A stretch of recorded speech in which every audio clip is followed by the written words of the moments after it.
life. Way. Ba-ba-da-ba-ba. Big ball. Oh, there we go. Oh, wait, hold on. I need to reset something. Very quick, sorry. Ba-ba-da-ba-ba. My avatar isn't used to my lower sensitivity. There we go. Hello. Good night, Apollo Apollyon, or rather, good morning, considering it is currently 12:30 p.m. for me. And I may have just woken up about 30 minutes ago. No, actually more of an hour ago. But I kind of like dawdle around for like 30 minutes before I even like start like eating food and something like that. So I had a nice little quick little bagel as a nice little snack. And a little bit of water for that because I wanted to have coffee with me like right for this very second, just fresh and piping hot, you know? Hopefully the audio for this is quite okay. I am using the same audio setup I usually do for my art streams, although my mic is a little bit farther away because I might just be talking a little bit more normally. I do want my keyboard in front of me, but that's kind of a problem because I need to have like my phone propped up in some way.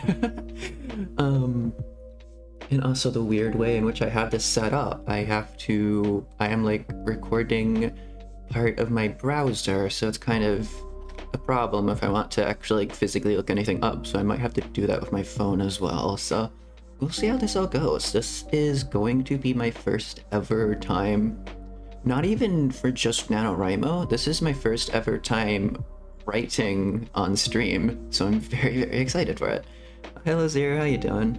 Good morning, how are you? I'm doing pretty alright. I may have only been awake for an hour, but I've been doing pretty alright.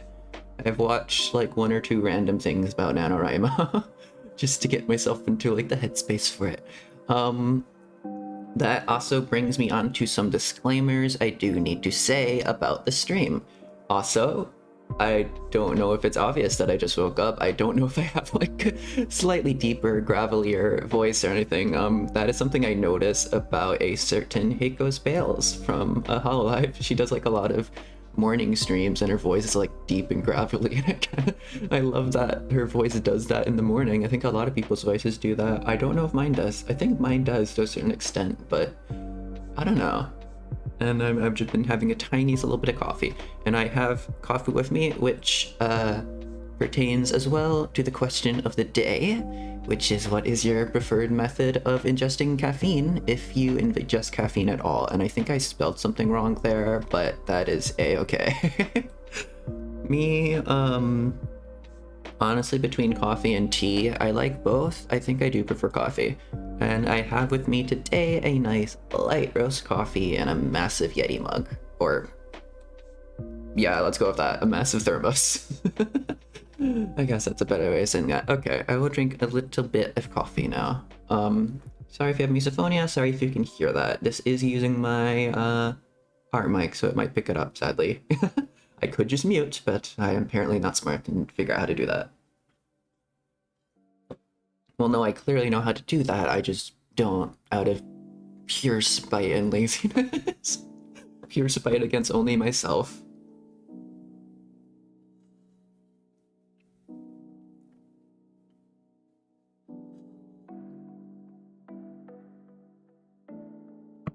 Okay, so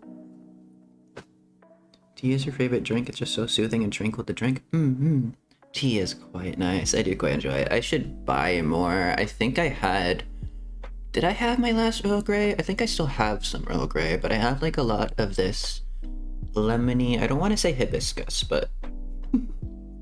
because I think that's something that goes 2 and 2 together, but I do have like some lemony kind of stuff, and I have a lot of that, so if I ever need tea, I can make a lot of that, and I usually drink tea when I'm out of coffee. I should really just like drink tea, apparently. I'm gonna be honest, for my Nahida summoning stream later, I'm probably gonna drink tea. I kinda was fancying it for some reason. It kinda makes sense in my head. So I don't know, I might do that. I might do it as like part of my ritual, but... Okay, so some disclaimers before we get right into it. The first disclaimer out of all of them is kind of the most important, I guess. I don't know if I want to say that, but it's definitely an important one. If anyone is joining me in writing for this NaNoWriMo, or is partaking in a similar kind of challenge, or doing anything like even remotely similar to me. I have set out a goal for 50,000 words for this month because that is kind of like the normal neutral. I don't necessarily want to say it's like the normal or anything like that, because I don't want to feel like anyone is forced to do that. I'm just saying it's more of a traditional approach to it. It's kind of how it's presented to most people. But there's a caveat to that, and that is you should do what works for you. If 50,000 words for you isn't up to where you are at in writing, if it isn't up to like how you pace yourself, if you want to do 100,000 words, if you want to do 1,000 words, that is entirely up to you and only for you to decide. I may be doing 50,000 words. I may be doing around about 1,667 words per day, but that is entirely a goal only for myself, and it's entirely personal, and I don't expect anyone else to do it. I don't uphold that like as like a law or anything to anyone. You do what is right for you. If you can write 100 words in a day and that is your goal that you set, then you are 100% accomplished and 1000% valid for doing that. I am just doing this because this is something that I know I can achieve and something I know that I can do if I put my effort into it. Yes. And like just kind of focus my mind for a bit. But at the end of the day, it's also something you should find fun and not like entirely burn yourself out doing it. I have done this twice before, actually. The first time I did this, I hit my 50,000 word goal, and then I went onwards to write a little bit more to get up to like 70,000-ish. Never finished it, never figured out how to get that story to its ending, because I did have an ending written for it. Yeah. Hold on, where was that ramble going? Sorry. My brain, especially when it just woke up, but also just in general, likes to go on very random rambles and then get itself lost in its own brain. Wonder if that's going to show up in the story I'm writing, because I've been thinking a lot about my plot, and that's another thing I wanted to bring up in a second, but yeah, that is... Yeah, I never finished that. That's like still like a 0th draft. That's also another point I wanted to bring up, but I'm rambling. Okay, but then I also had like I forgot what I wanted to say about the first one. There was some other point I wanted to make, but I also did try to do it on a second attempt last year. I actually didn't get too far into that. I think I got a week or so into it, and then I burned out because I was doing that directly after. Well, directly after I kind of dropped out of college for being burnt out. So it might not have been the best idea. But I think, looking back retrospectively, I think I also have another idea for why that didn't work too well. And I think it's because I didn't have a good sense of what I wanted my overarching plot to be. What I wanted like the big main thing to be. And on that note, I think I do know what I want my main overarching plot point to be for this story, for this novel, for what I'm going to be starting today. And it is going to be something to do with, wouldn't you guess it, Irminsuls, because I have named it Project Irminsul. And there's another disclaimer to do with that. I think I have a few too many disclaimers. I forgot what I was saying before. The other disclaimer, I'm going to go very quickly through this one. This is, of course, going to be like draft 0, not even draft 1. This is going to be pure word vomit on a page. I do not claim this to be a finished work or anywhere close to it. What I keep saying like what you're supposed to do, what you're quote unquote supposed to do, but take that with a grain of salt. But what a lot of people do with NaNoWriMo is for the entire month of November, they write it out, they just throw it all onto the page. The next month, maybe they leave it. And then the month after, they go back and start editing it with like a fresh pair of eyes or something. Or maybe like the next month right after they start reading it or something. I don't know, I'm not quite sure. But it takes like a big process if you actually want to do something with this. You have to edit it down a lot. You have to go through a lot of additions and stuff like that. Because of course, something you write just over the course of an entire month might not be your best work, might not be absolutely incredible. It's more of just a challenge to do for right now. And third and finally, the last disclaimer I want to make before I get into this. I am sorry I am delaying quite a lot, kind of unintentionally, because I do just ramble on a bit. I'll drink a tiny bit of coffee though.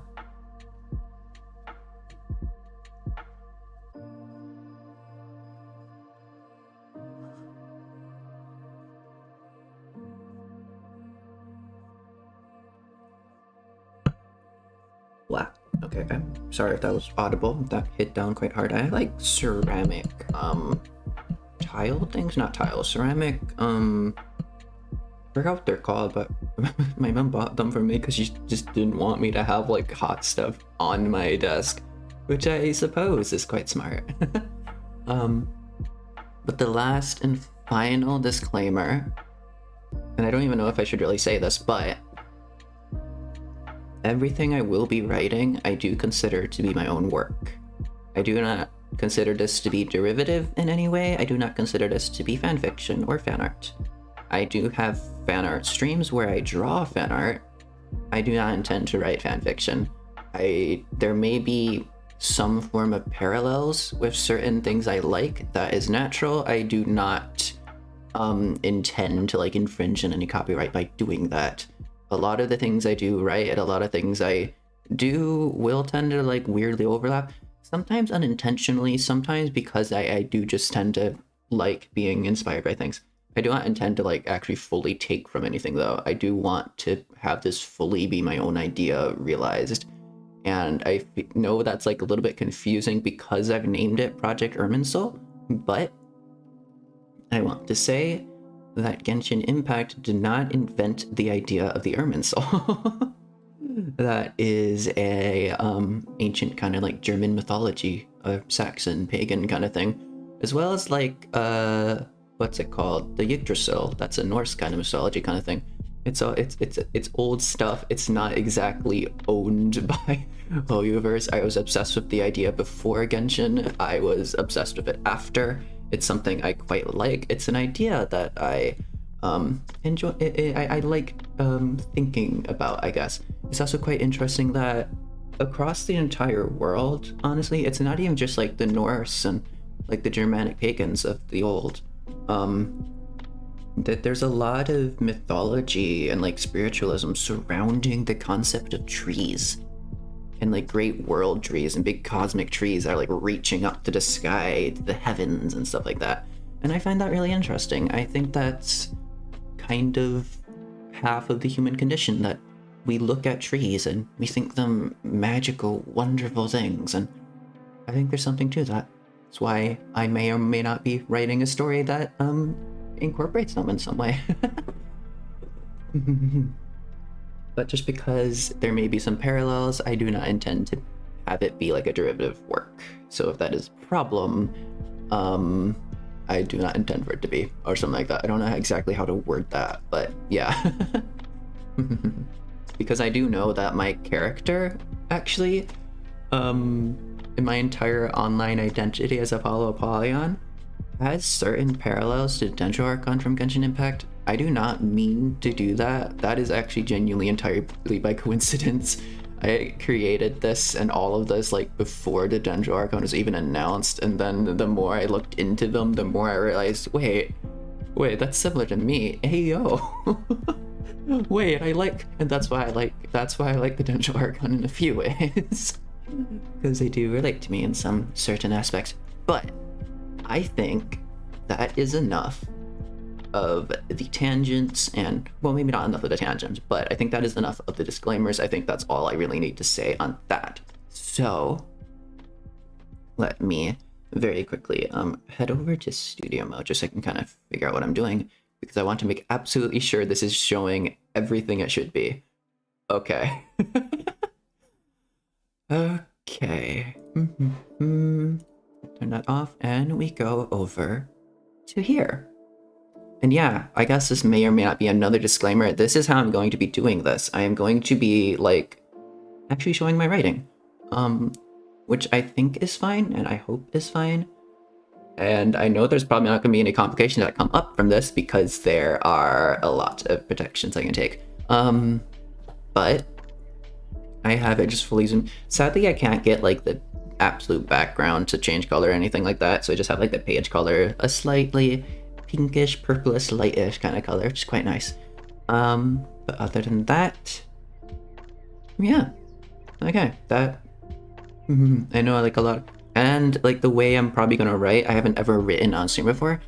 I don't know if how much I'm gonna say out loud. I don't know how much I'm really gonna speak. I'm going to try to get into the zone of things.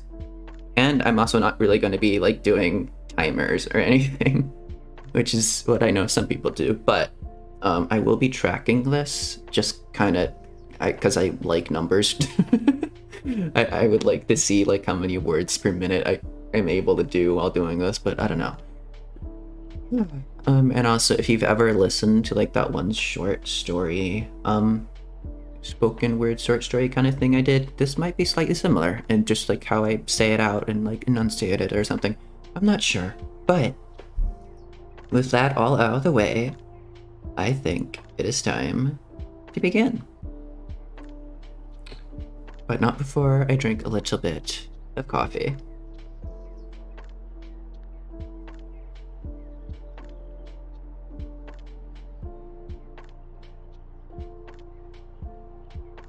So prologue doko, I guess, is just my way of filling in the line there. Okay.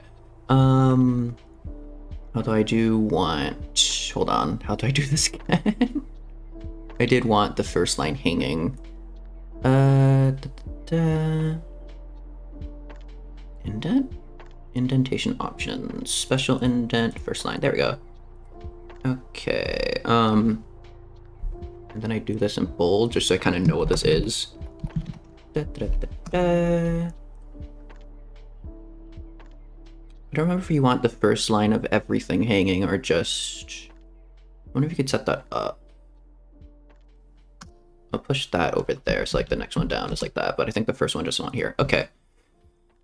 And I was thinking a lot about the very, very first line I wanted. It's going to be a thing that starts everything, so...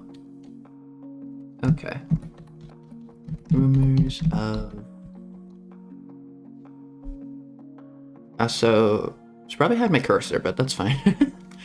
Rumors of an Aleph manifestation are... How do I want to phrase this?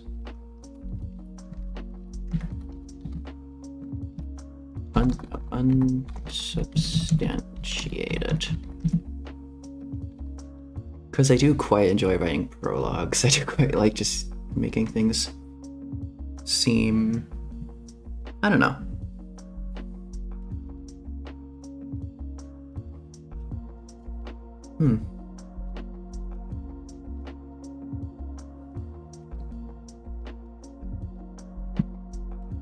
Percent of Aleph manifestation are largely substantiated.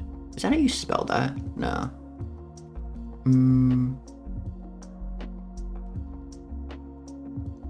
But I wanted to start off with something like this, a little bit of a mystery in some way. I'm just waiting for inspiration to kind of randomly hit. I swear I thought about this a lot, but... Also, didn't I swear I had like a spelling check kind of thing? Oh. Unsubstantiated. That just looks like such a weird word, though. Huh.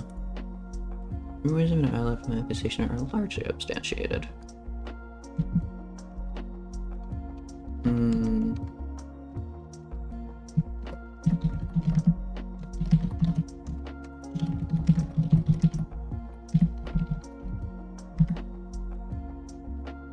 So I'm doing this like double spaced with like a very specific font, but I hope that's okay. I hope that's like legible at the very least. If such an instance were to occur,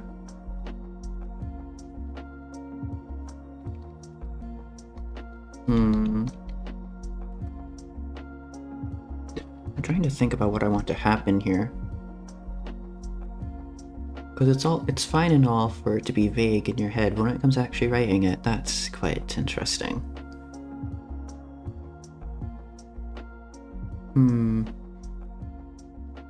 also, the stuff I tend to write tends to be like kinda psychological-ish in a way, and touch on some certain subjects that I have been through before, like, say, depression and such. I do tend to kind of just weave those in a little, sometimes almost explicitly weave those into my works, but that's also something I want to bring up. Which is also why the world tends to end in all of my books. This one being no exception.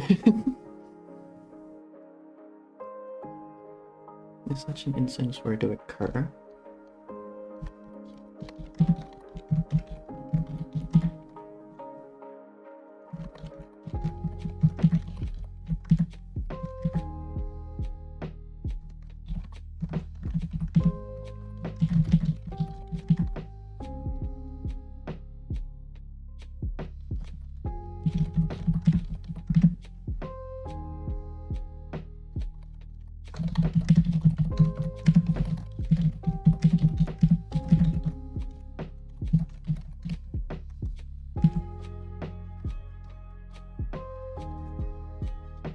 Widespread dissidence would be evident on a scale where even my morning coffee could act as a seismograph. Yeah, so here's the thing, I write in a lot of purple prose. I don't think it's a bad thing, per se. I write like official talks sometimes.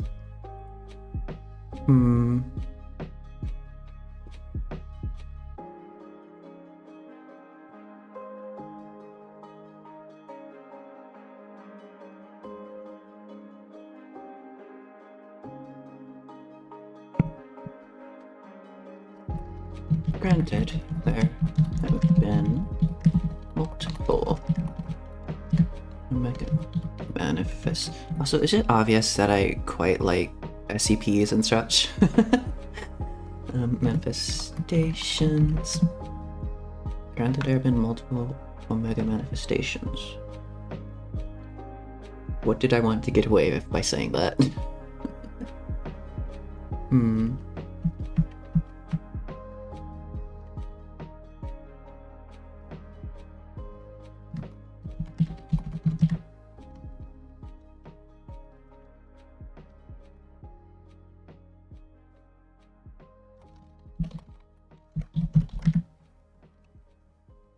Oh, also, I do want my main character to be kind of a scientist-ish kind of person. I'm not too sure, though. I kind of just want them to wear a lab coat. That my entire reasoning for this is just I want them to wear a lab coat and look cool. Granted, there have been multiple Omega manifestations and more minor level Gamma. Let's go for Gamma. Just throw random words out there and call it a.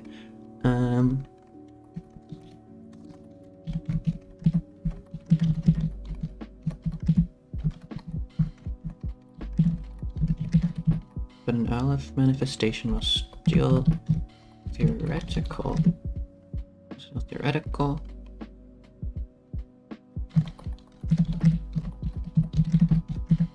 Not that be.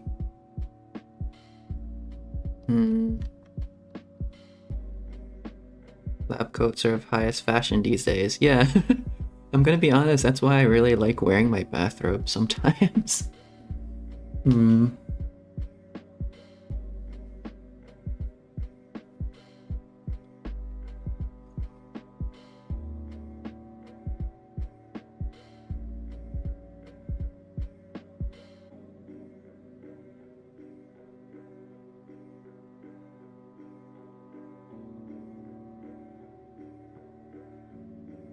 Oh, and more minor level Gamma instances can be counted. An Aleph manifestation, while still theoretical, will no doubt just be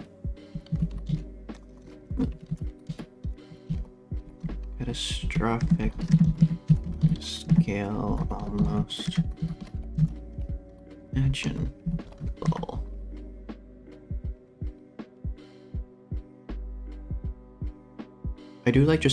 I'm gonna admit, I do like just saying random stuff in my prologue sometimes, but I do quite enjoy how most of my prologues work. I think my one prologue for like the first ever thing I wrote was actually some of my best work, I will be honest. Okay. Would no doubt to be catastrophic on a scale almost unimaginable.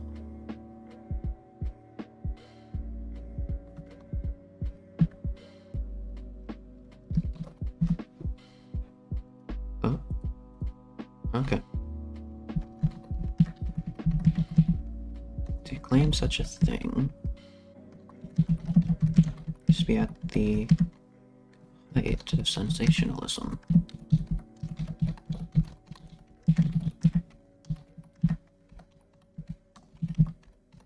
Any journalist worth their weight, or salt, or grit, worth their grit? I don't know what the phrase is.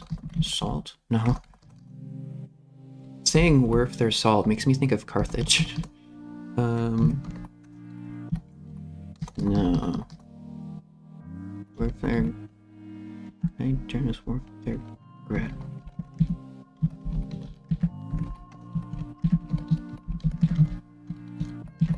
Explicitly. No. Almost explicitly.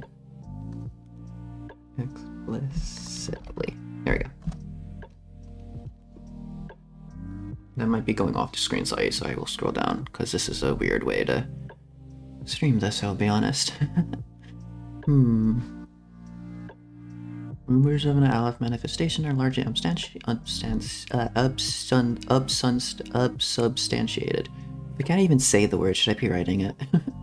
Are largely unsubstantiated. If such an instance were to occur, public widespread dissidence would be evident on a scale where even my morning coffee could act as a seismograph.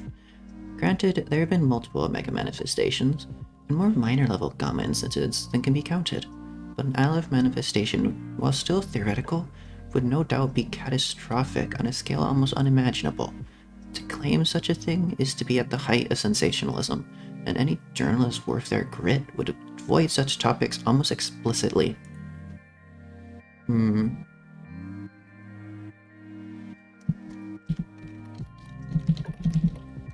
rumors such as these to be spreading... Spreading so widespread sounds kind of, okay, spreading like wildfire, I guess.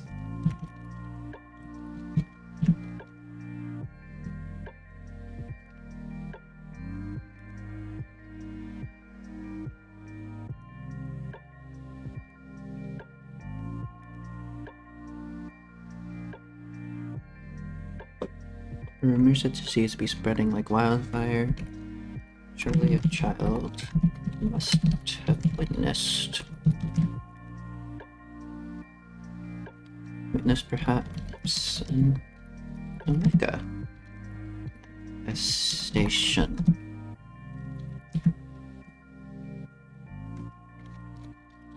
Exaggerated details. To their recess. Buddies.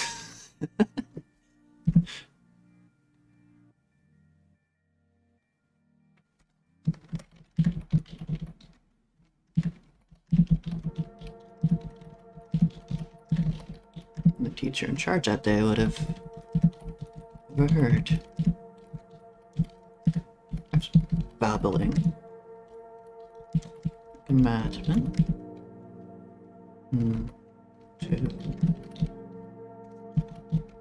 Madman to his husband. Spread it amongst their work colleagues. And as simply as that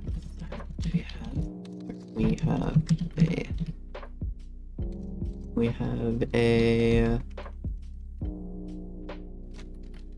uncontained underground news. No.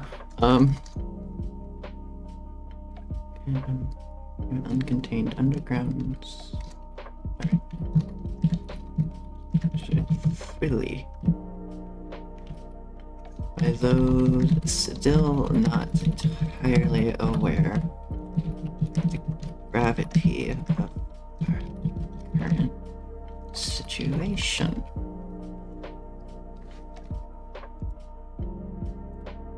And uncontained, okay.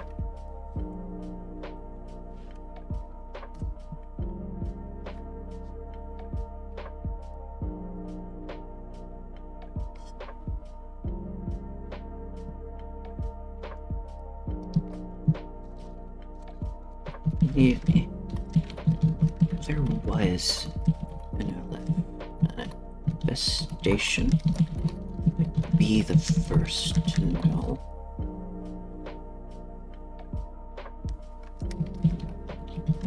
I've studied these. Okay, here's the problem. What do I call them? Because I still haven't gotten to the root of what this actually is and what is actually occurring. I'm trying to keep that a little bit hidden. I don't want to give that entirely away in the prologue, is the thing. I want this to be like a developing story of like trying to figure out what these are. I want the prologue to like hint at something. I want to develop this over like the first 2 chapters at the very least. And we will be getting back to an Aleph manifestation. That's something I want to develop further. But that is the end goal. Quote unquote. Because I have plans for that as well.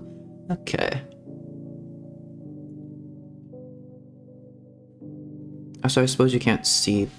Okay, let me just do that just so you can kind of see what I'm writing here. Okay. Believe me, if there was an Aleph manifestation, I would be the first to know. I've studied these.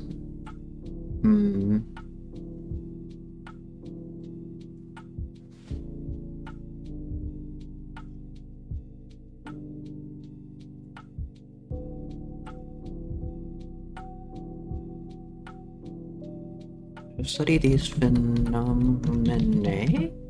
phenomena. I've studied these phenomena so colloquially referred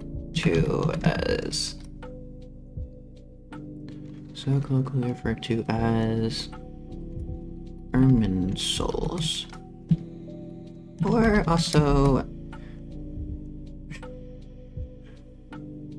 I guess I could just give it away here then, maybe. Because I kind of want to write a funny.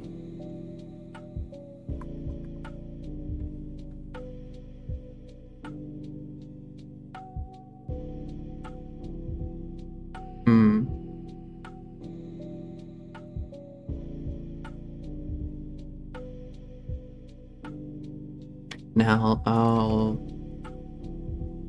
I'll put it in, I think it works. So colloquially referred to as Irminsuls, or also, holy shit, that's a tree.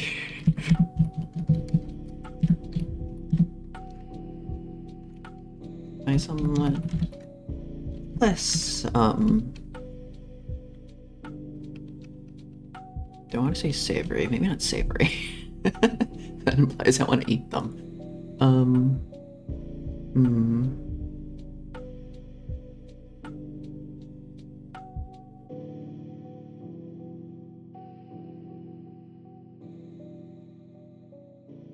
Maybe somewhat less academic, I guess.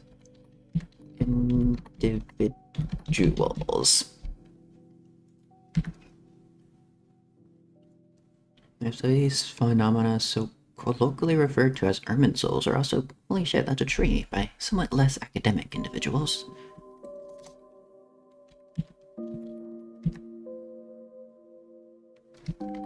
No, the theoretical implications of an instance.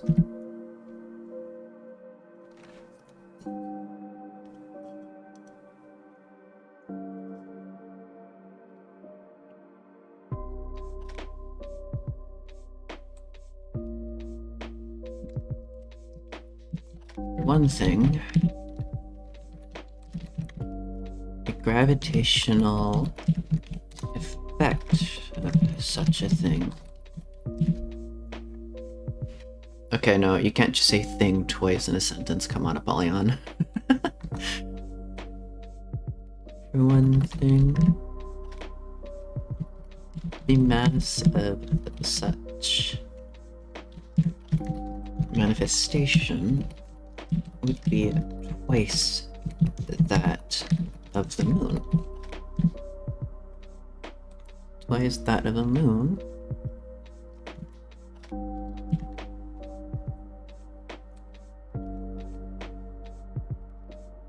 And if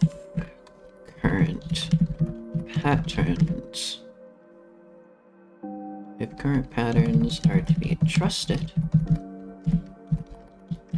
would appear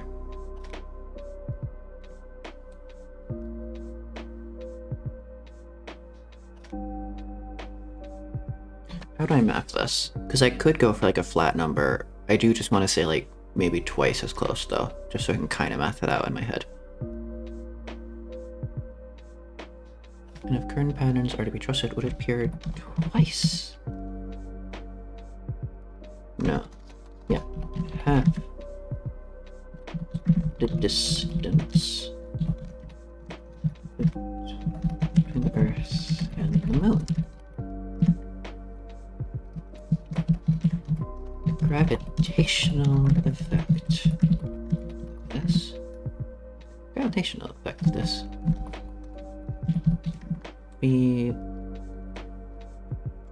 Have I like actually written my numbers? No. Okay, so I write it like this. 8 times as severe as that the moon. Oh, as that is the moon. Okay.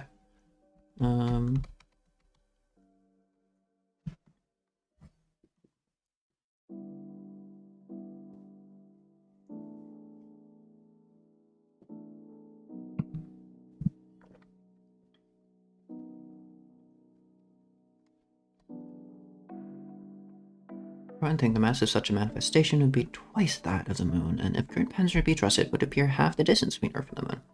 Gravitation. Okay, I'm saying the moon too much. It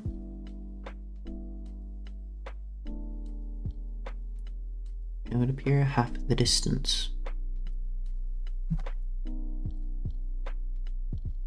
It would be 8 times as severe. I think it's kind of said. I think it's kind of like obvious that I'm talking about the moon here specifically. One thing, the mass of such a manifestation would be twice that of the moon, and if current patterns are to be trusted, would appear half the distance. The gravitational effect of this would be 8 times as severe.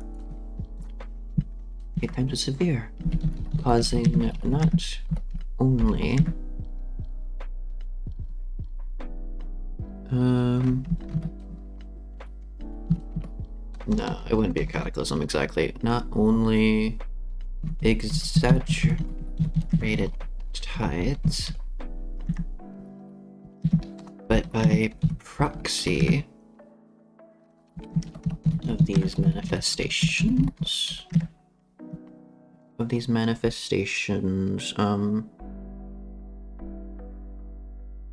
what's the right word for this? Maintaining a geostationary orbit. By proxy of these manifestations, maintaining geostationary orbit, causing only exaggerated tides.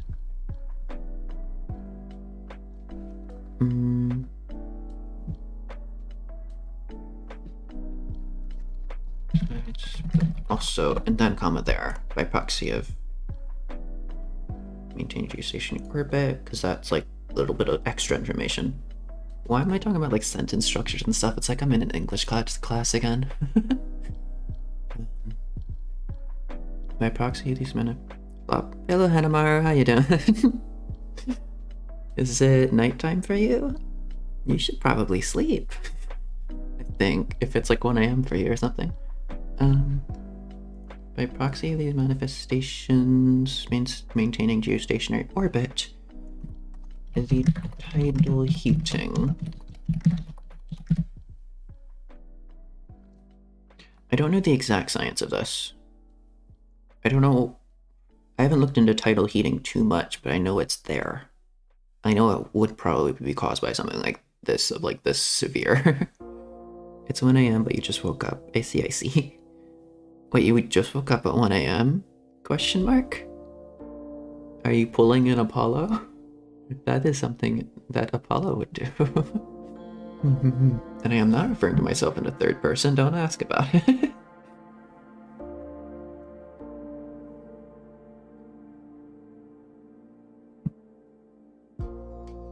You need to eat and take meds. Fair enough.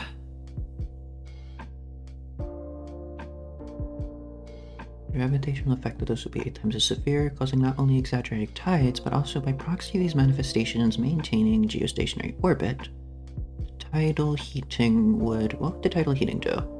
How severe would that be? How do I, like, exaggerate that?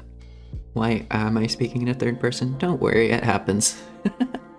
I did spend an entire period of time referring to myself as past Paulo and future Paulo now, haven't I?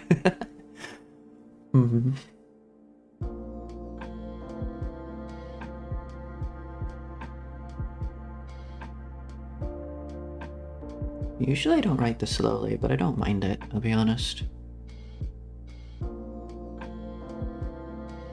I like having time to think, especially for prologues.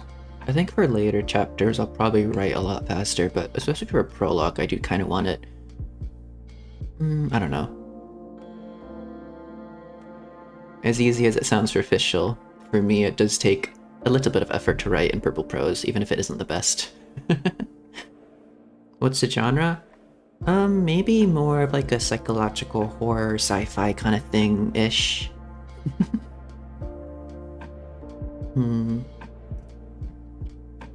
Because everything I write kind of turns into a psychological... Maybe not exactly psychological horror, but more of just like a deep dive into my own head. But I think I want this to be a bit more sci-fi.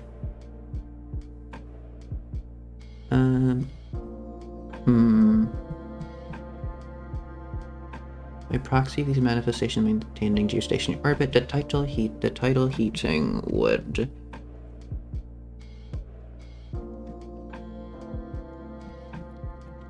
raise global temperatures beyond what is.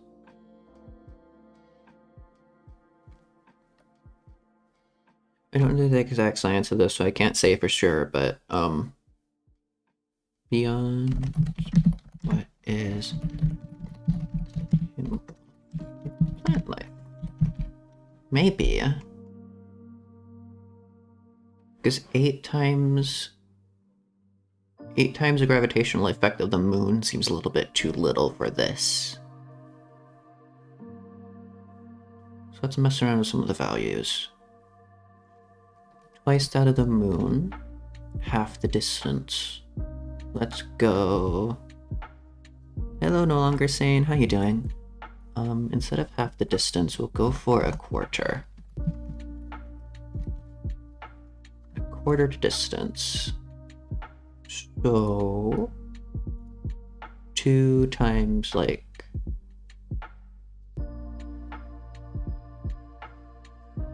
whoa. Wait.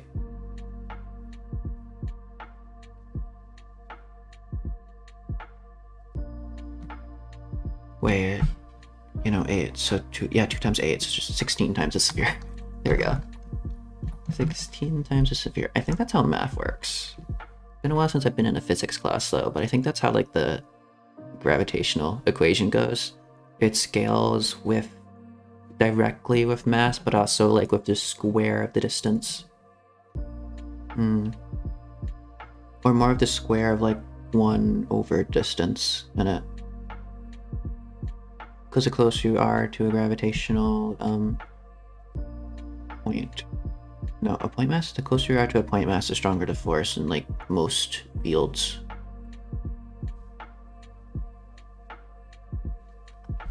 Granting the mass such a manifestation would be twice that of the moon, and if current boundaries would be trusted, would appear a quarter distance. The gravitational effect would just be 16 times as severe, causing not only exaggerated tides, but also by proxy of these manifestations, maintaining geostationary orbit, the tidal heating would raise global temperatures beyond what is sustainable for plant life.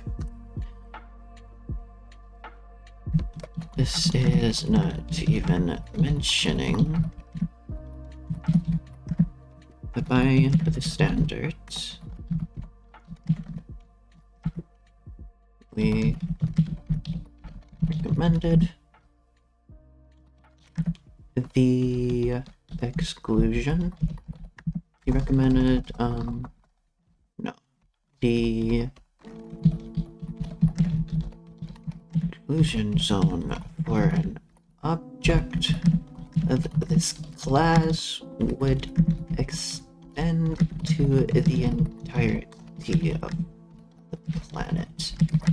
Do not need to explain why that may be impossible. Looked at my schedule and laughed at short stream. I mean, I don't plan to do, wait, are you considering this a short stream or my later stream a short stream?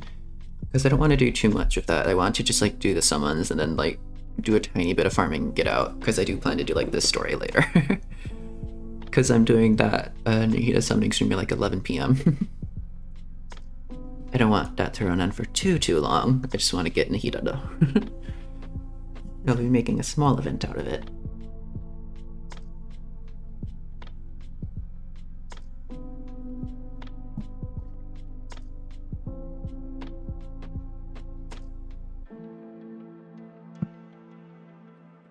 Maybe not recommended, but implemented.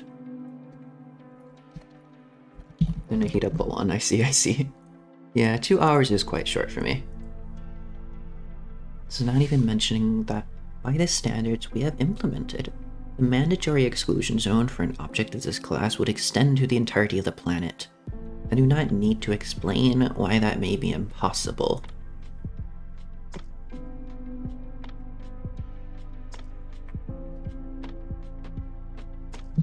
Finally, but most damning. You're tempted to pull for it, but Scaramouche is in next update. Interesting.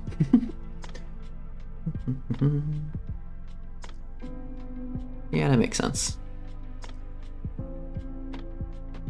I do just want the Archon though. I don't even know if I want Scaramouche at all. You're gonna be quiet a bit so I can write? Don't worry about that. That's fine.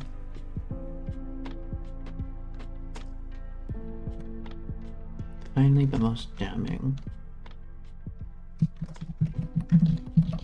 Every single one of these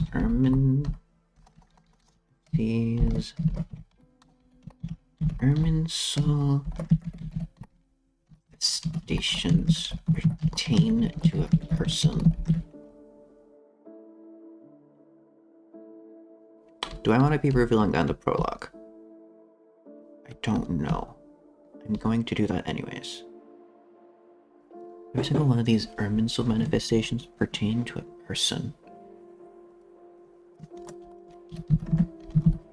Mega manifestations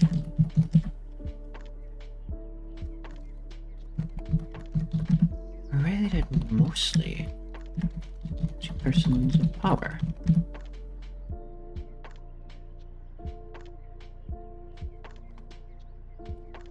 Directly causing the collapse of multiple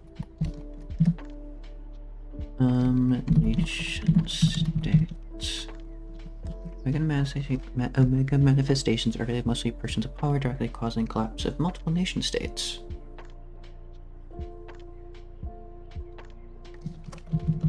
There are, of course, outliers.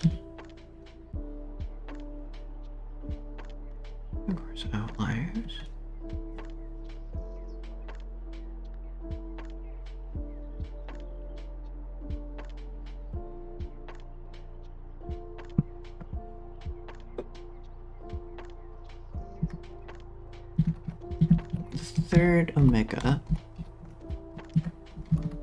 Station being one of them.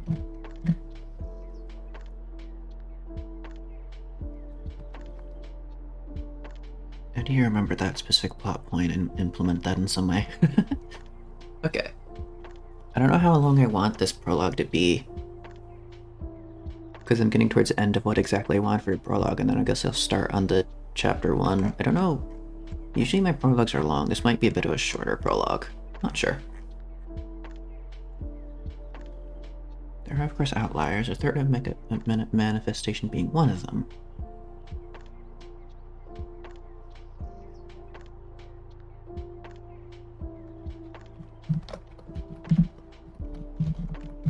Most unrelated persons have been theoretically, I keep saying theoretically, retroactively? No. Have been assumed to be connected to various... What did I name the gammas? Where is it?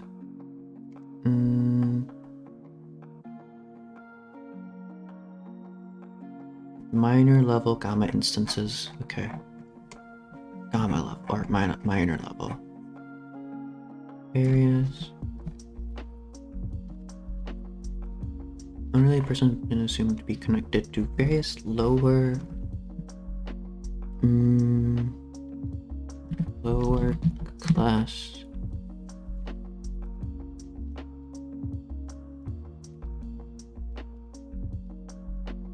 Alpha, beta, gamma. We could go for beta.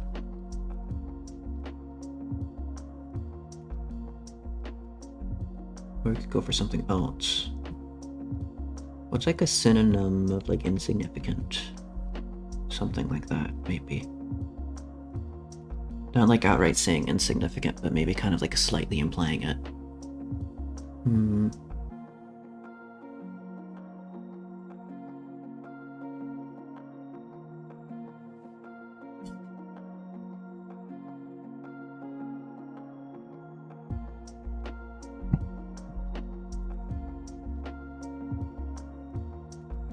Most unrelated persons have been...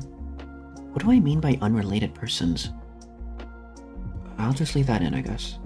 Most unrelated persons have been assumed to be connected to various lower class, let's go with belief, phenomena.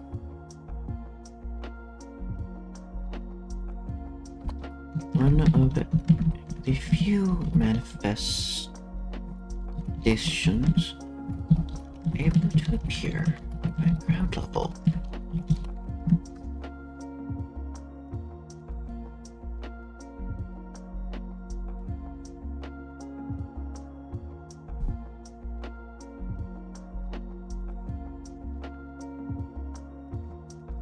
Again, everything we currently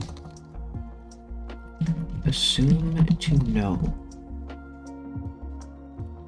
about these so-called Aleph manifestations entirely theoretical. A worst case scenario of sorts. Such classified information has breached the confines of confidentiality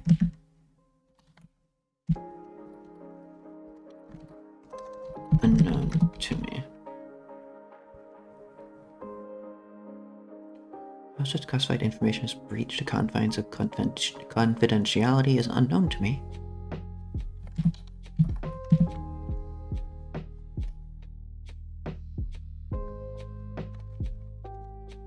Whatever.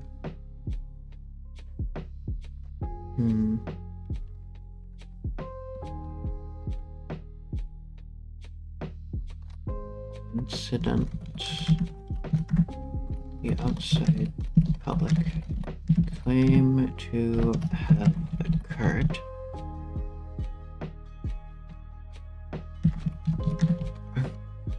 clearly matters happenstance and nothing but coincidence and wishful thinking. I'm sorry, you don't know what the word occurred means.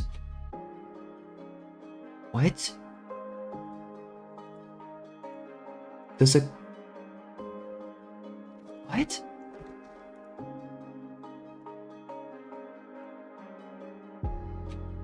Okay. And nothing but coincidence and wishful thinking.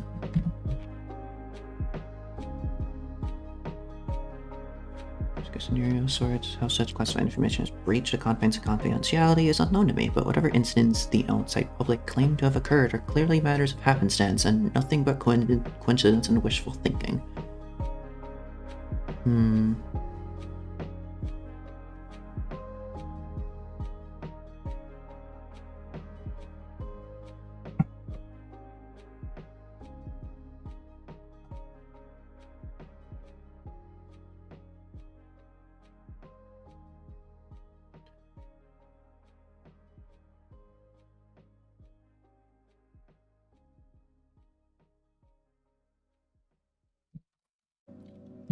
We've lost too many good people already.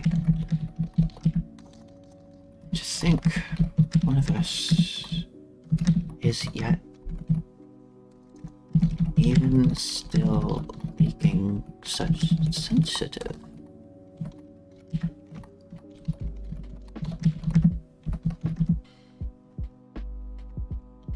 To the public is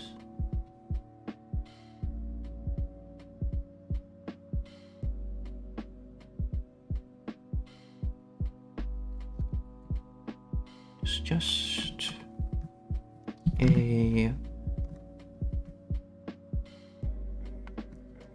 sign of us yet truly grasps what is to come, what is happening.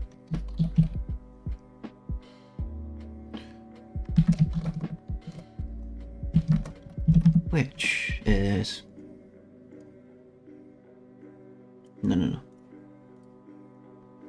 What's to come, what's happening?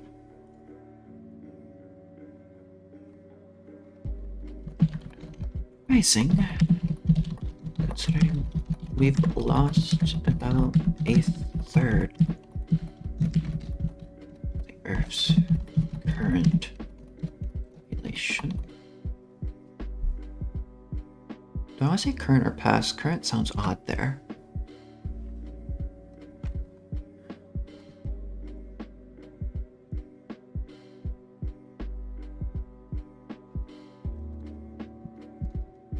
I think one of us is yet even still leaking. No, I want to keep yet there. Because for some reason I think that works. We've lost too many good people already, and I think one of us is yet even still leaking such sensitive information to the public. It's just a sign that none of us have truly grasped what is to come, what is happening. Which is surprising, considering we've lost about a third of the Earth's population.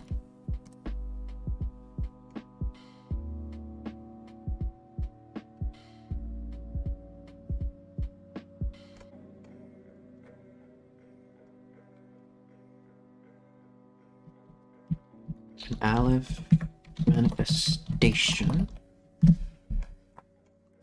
I might just be kind of repeating what I said right here. If such an instance were to occur, public widespread dissidence would be evident on a scale where even my morning coffee could act as a seismograph.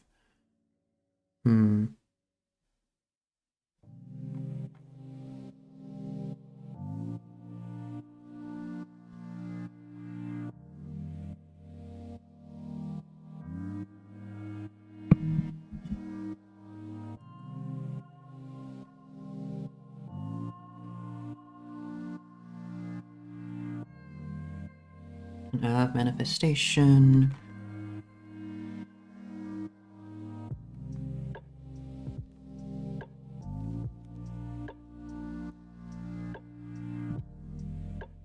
The loss of all hope for any form of public cohesion.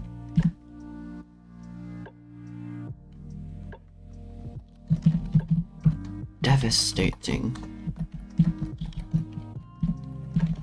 Would have on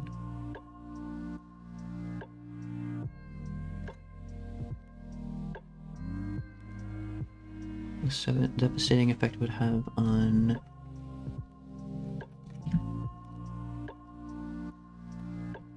ecosystem, not even mentioning potential atmospheric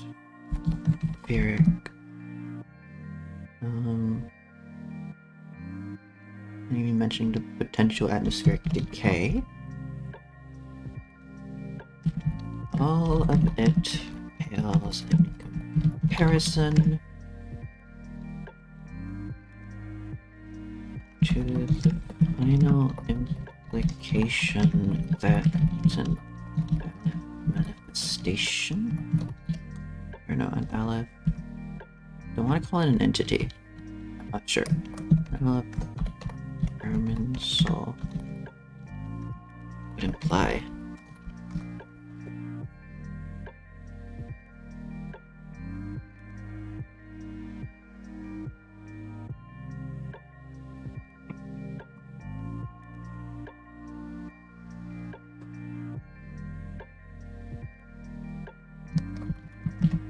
There exists some being out there. There exists some being out there currently unaware that they wield more power in their hands, even the leaders, entire civilizations, entire multinational unions, entire scientific research teams,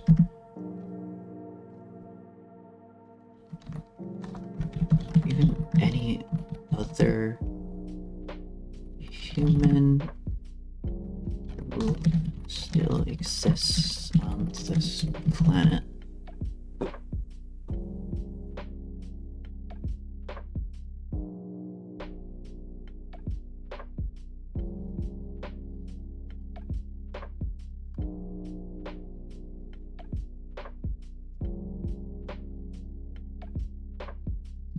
This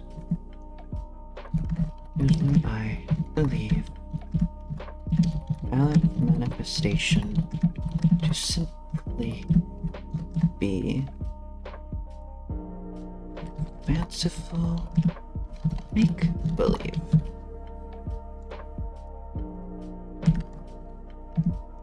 An end-of-the-world scenario so poetic it would just put us to ease to know that all of this has a reason.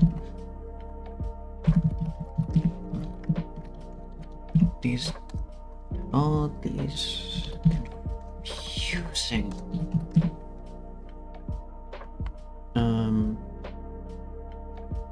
what's the word I keep using? Manifestation.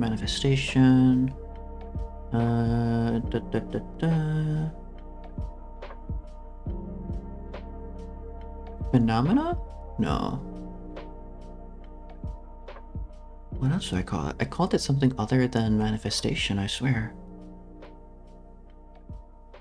Instances. All these confusing instances.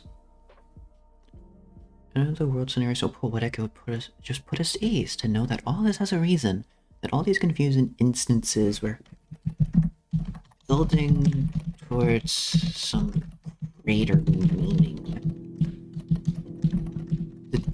That the disappearance of a great chunk of the population has some purpose.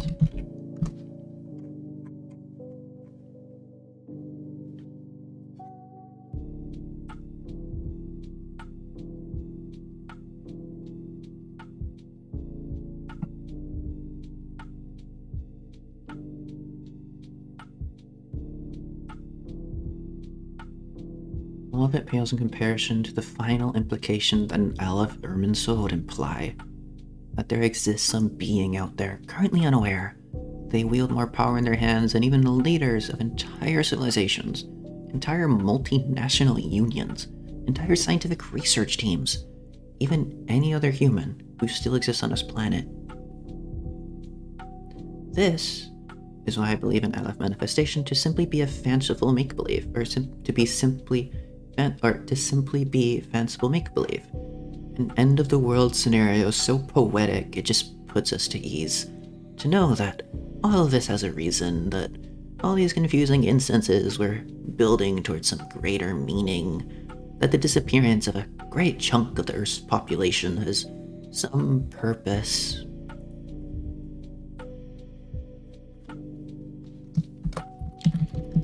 Is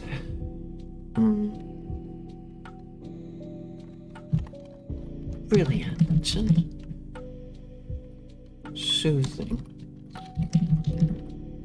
That would all be the reality of the situation. Is that these phenomena are yet unexplained. That we still have no commonly accepted theory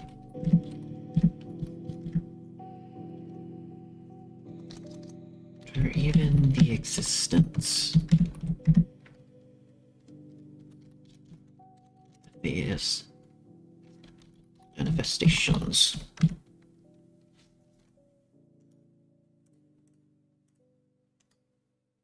Why is that showing up weirdly? What? Okay. Wait, why is that highlighting? I'm so confused. Okay. There is no commonly accepted theory for even the existence of these manifestations. I was gonna write something there, but I got, distracted by the fact there's a squiggly line there. But as brilliant as and soothing as that would all be, the reality of the situation is that these phenomena are of yet unexplained. That we still have no commonly accepted theory for even the existence of these manifestations.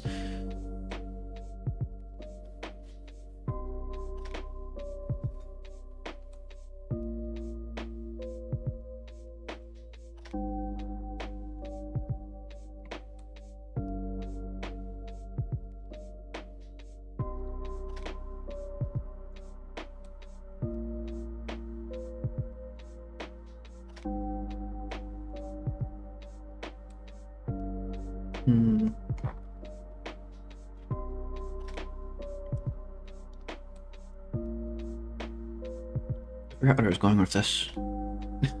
I had a good flow going there, but now it's broken. Okay. And as soon as that would all be, the reality of situations that these phenomena are of yet unexplained, and that we still have no commonly accepted theory for even the existence of these manifestations. Ah.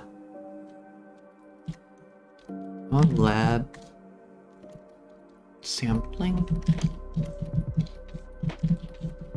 had failed, and we lost at least half of our research personnel, notwithstanding the possibility. Oh, that's a single word? You're kidding. notwithstanding the possibility that further teams have been wiped from all of our collective memories.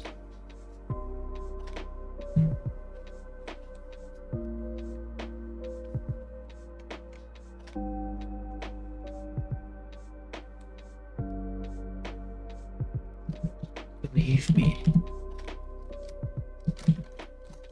I would give anything for this to be as simple as an end of the world.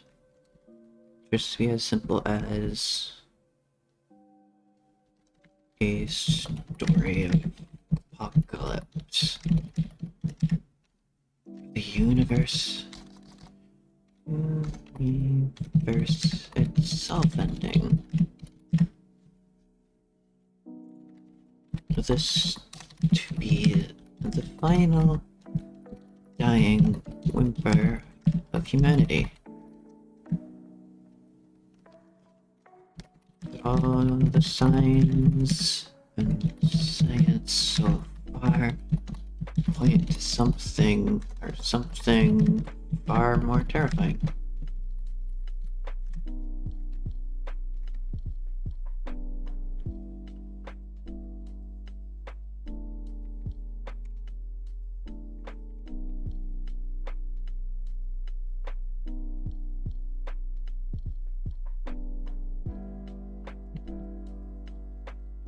That if these instances wanted, or if whoever or whatever created these instances wanted to wipe this out, they could have done so. An instant. Whatever arcane technology or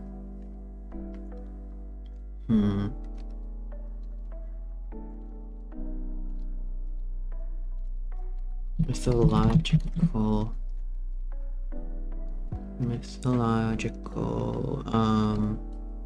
no, maybe that's not the right word.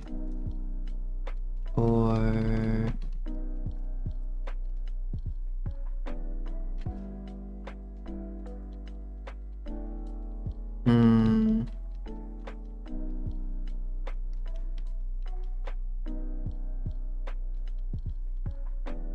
or natural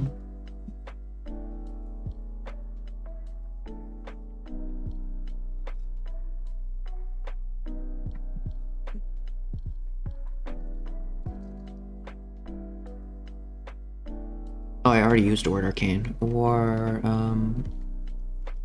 abstract natural phenomena is causing this? It does, in fact. Did I just say like it didn't have any reason?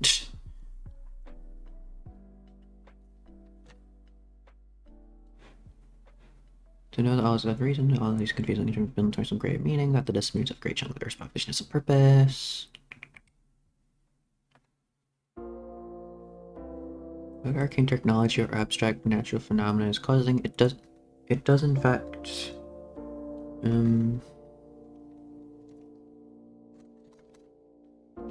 it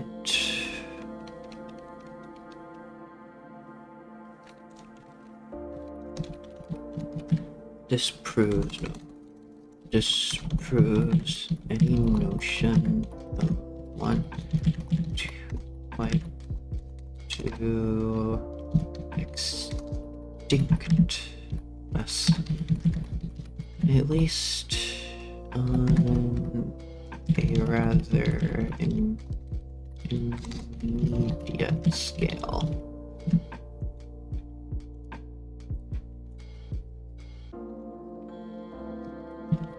Aleph instance, for example.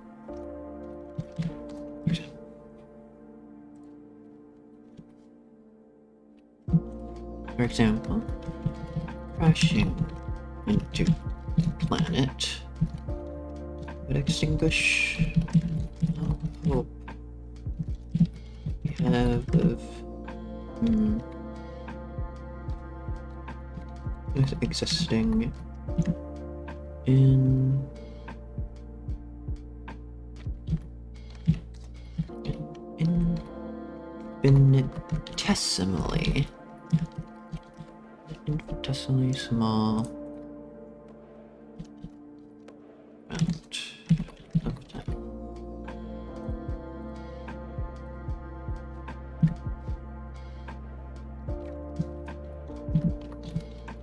Instances have shown themselves to avoid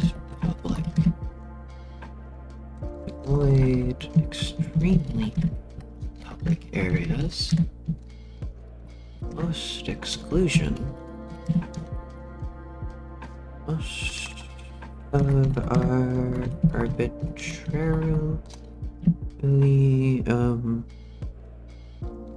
mandated exclusion zones have pertained to forests.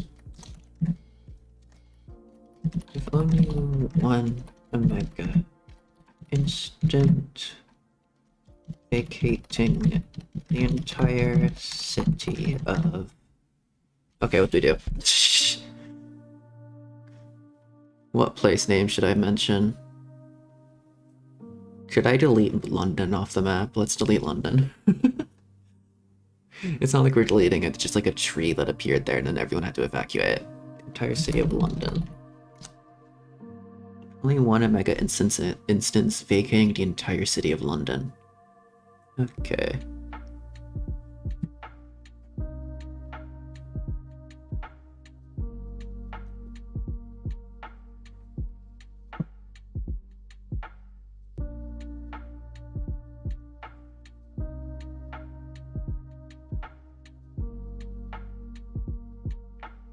Where am I even going with this?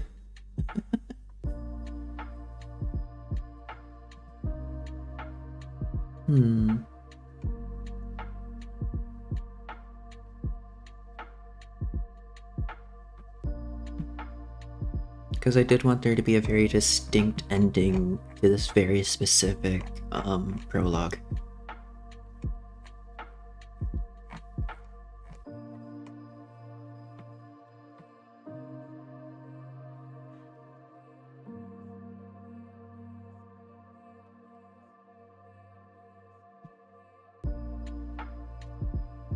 There we go.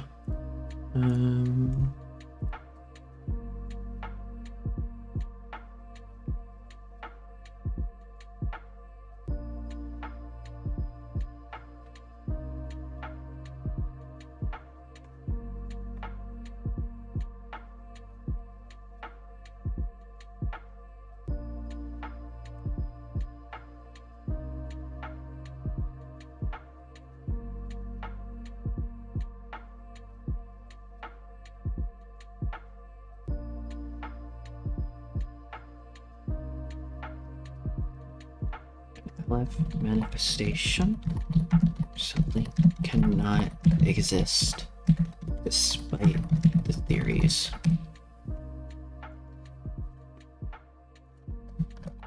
To do so would contradict everything we currently understand about this.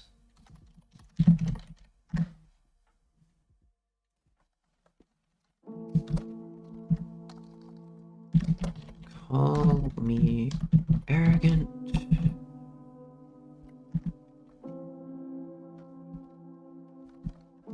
Call me arrogant, but I've done the math and all the equations, and none of this adds up. I refuse to believe in Aleph instances.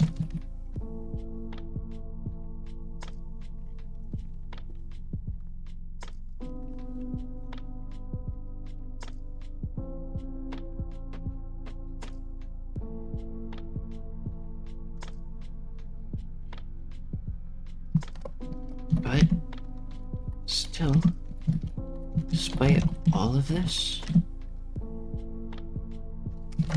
I am still curious.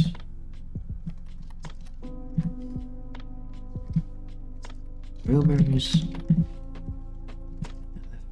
manifestation have appeared for a reason.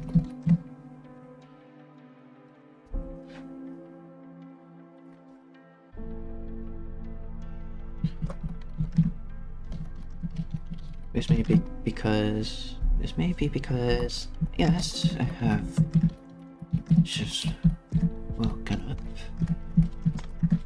Mind. Not as functional as I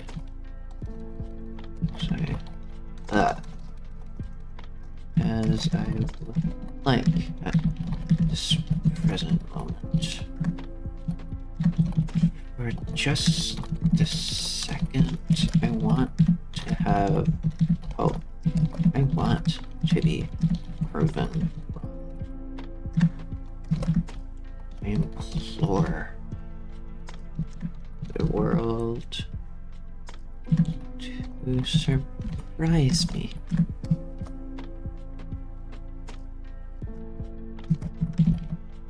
It's been 6 months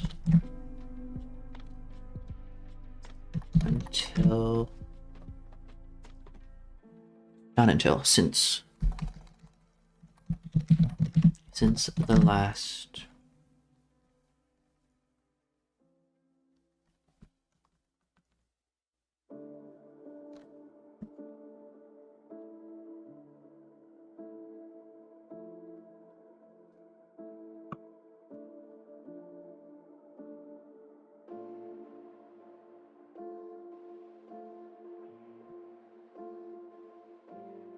It's been 6 months since the last, call from the head. The head of research.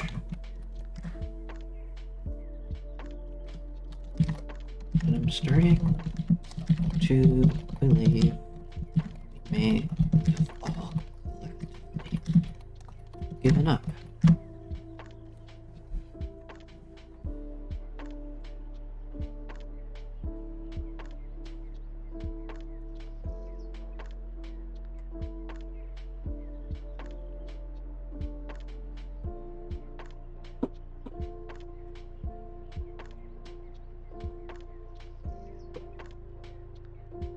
You can feel it too, right? That same draw. To open your window.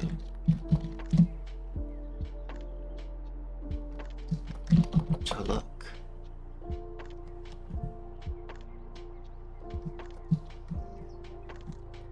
When you just wake up, yes, there is that unsaid yearning to look outside and see if anything has changed. To remember, to see if you even remember what it's supposed to look like out there. Maybe that's just me.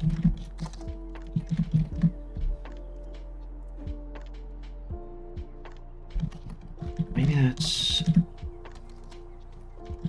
just an artifact of my work.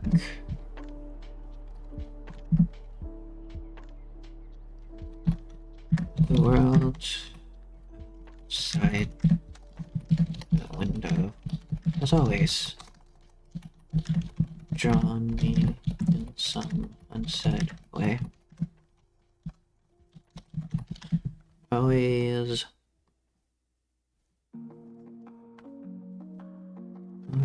been a mystery of sorts. So many days inside, questioning all of the data by those in the field.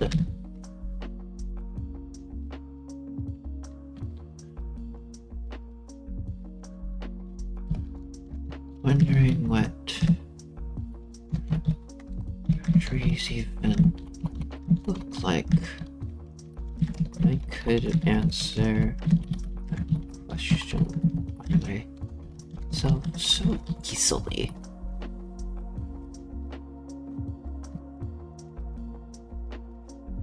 I don't know how like this tangent came up, but this is how I want to get to like the end of the prologue.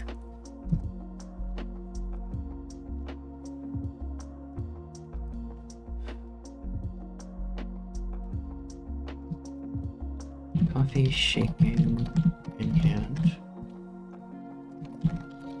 I wander over to my window.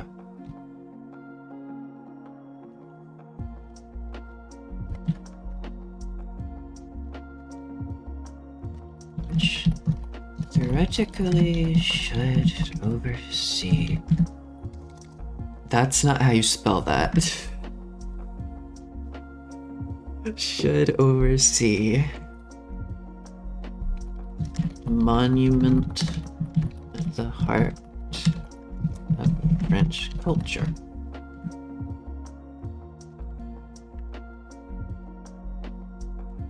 Isn't like apartments that like actually can see the Eiffel Tower, aren't those like super expensive in Paris, I've heard?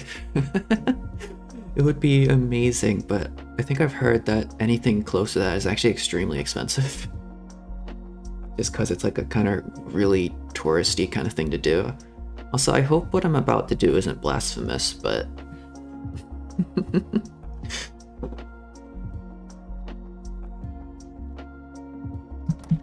I opened the blinds.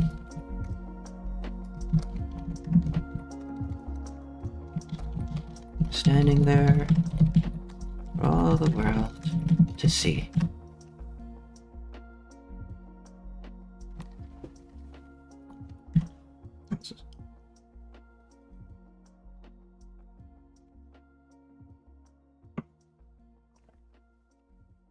Is what many would call a world tree. An Irminsul.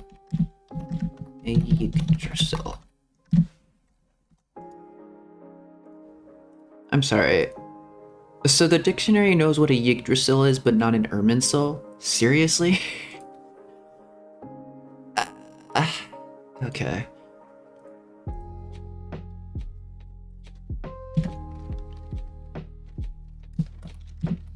The Tree of Myths.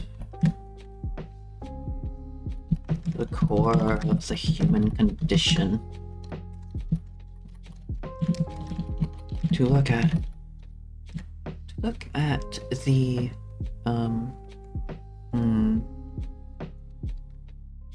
I kind of want to say big oaky things. No. Look at what is like a really weird poetic way of describing a tree.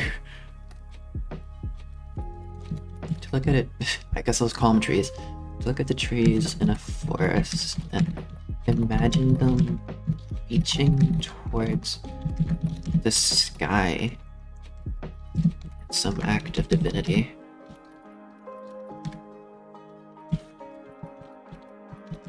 To attribute them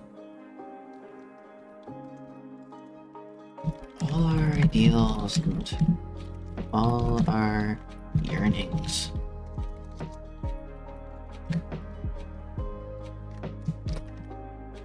Turn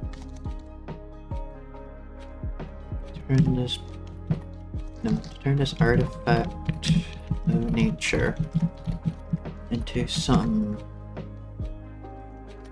metaphor for our greater existence.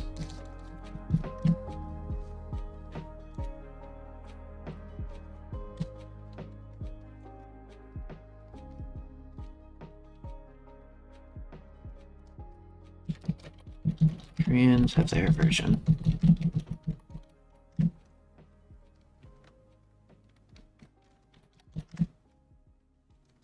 The old Saxons, theirs.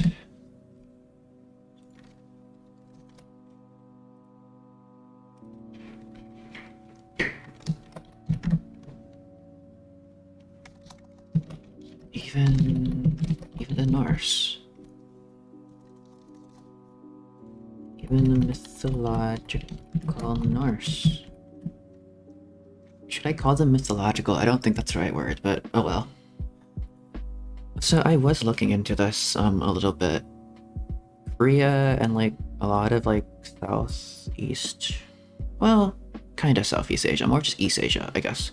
They do have their own kind of version of like the divine tree and all that, and like the cosmic tree and everything. And I think every kind of civilization kind of has something similar to that. I was looking into that a little bit this morning just before starting this. But I also specifically want to highlight Korea. For a reason that will...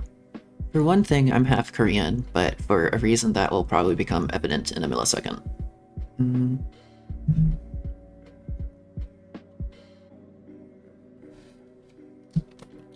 This concept permeates mythology of most... so many human civilizations. This concept permeates the mythology of so many human civilizations. Because of course, we've all seen a tree.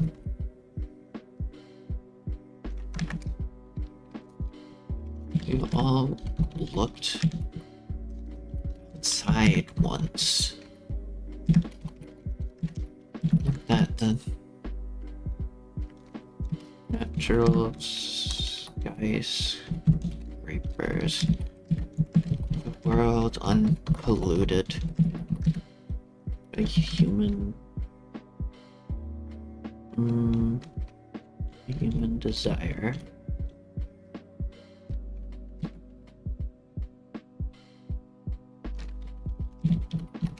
Thought of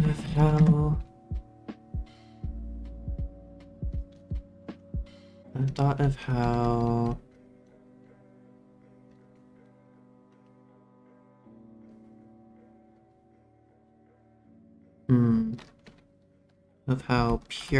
of how innocent is that this is one of nature's many ways of reaching towards immortality, do I want to say? No. Of reaching towards...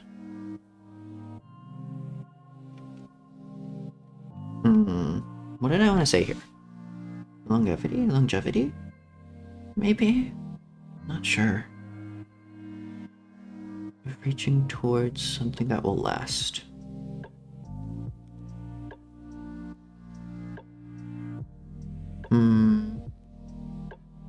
This is one of nature's many ways of reaching towards legacy. Yeah, maybe. Legacy. Because legacy has a lot of, like, ties to trees and stuff. Family trees, you think, you know?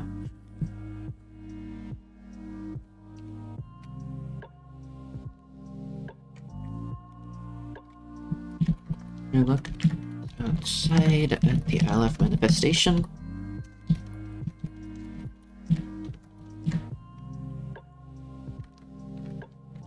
It's a silent, fleeting prayer. To anyone listening.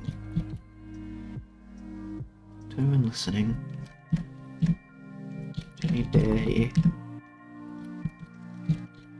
wanted to acknowledge.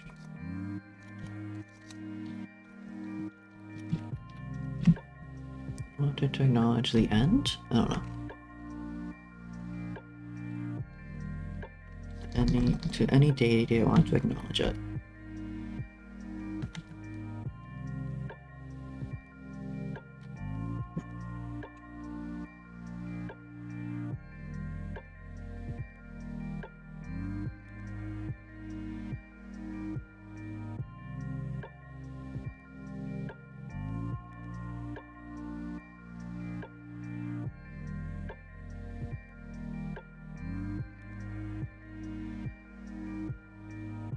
Walk outside the Aleph manifestation and set a silent fleeting prayer to anyone listening, to any deity that want to acknowledge it.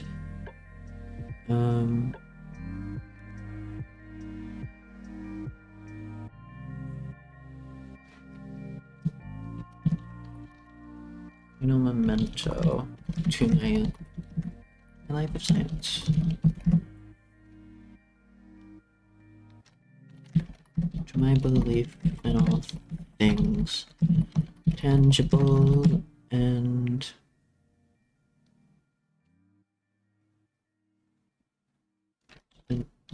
devotion to understanding.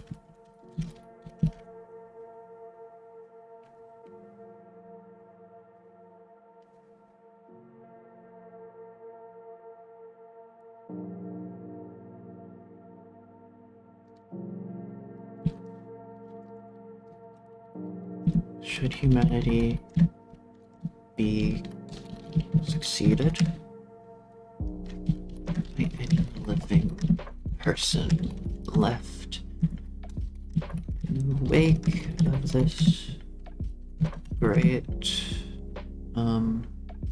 awakening? No, I am literally doing like official's purple prose at this point, and I keep saying it. It's why I made the paper purple. One, because it's themed after me, but one, also just because I know I do a lot of purple prose. Shit. You fell asleep while waiting for delivery? What delivery are you waiting for? Should humanity be succeeded by any living person left in the wake up? The poor writer had to ring you 4 times. Oof. Didn't you just wake up, though? Do you have, like, any coffee or anything? Any living person in the wake of this great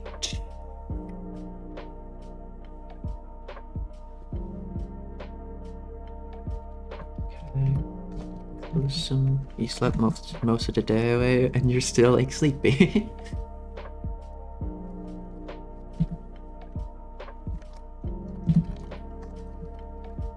Should humanity be succeeded by any living person left in the wake of this great cataclysm? Glad it was you.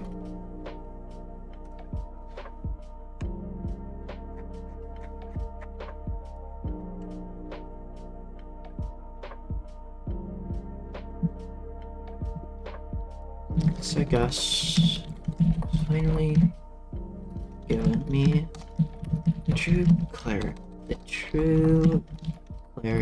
I needed. I was foolish in my definitions and on shouldering away common play. I don't know what I'm even saying here. Common play and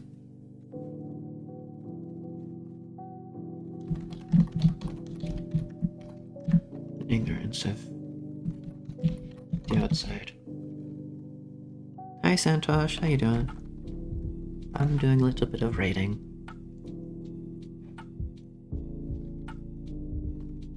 I'm getting to the very end of my prologue right now.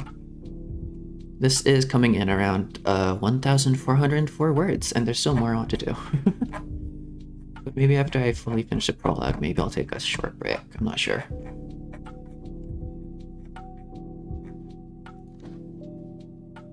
I was foolish in my definitions and wanton shouldering away the common shouldering away of no, I still want to do of the common plates.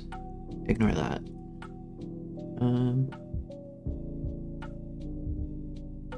Ignorance of the outside world. No, ignorance of the world outside my sheltered four walls and laboratory equipment.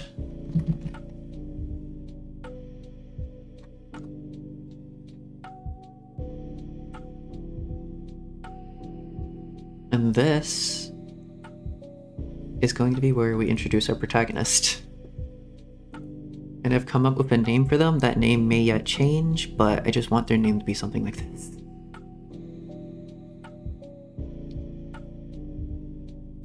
Okay. That I was foolish in my definitions and wanton shouldering way of the common plight and ignorance of the world outside my sheltered four walls and laboratory equipment.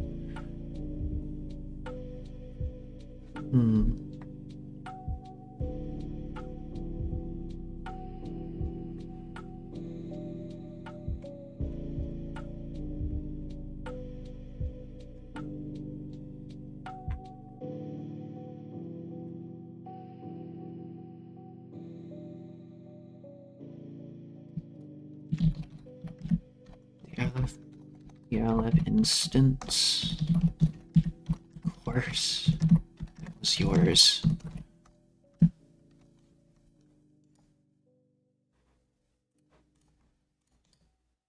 Why does it keep, like, highlighting these?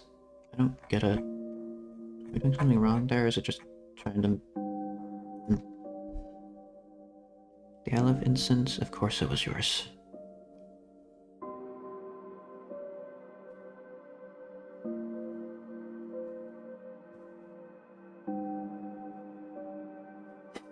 I want to do a really tongue-in-cheek line. Okay, so... the story now belongs to you. And that is the end of the prologue, I do believe.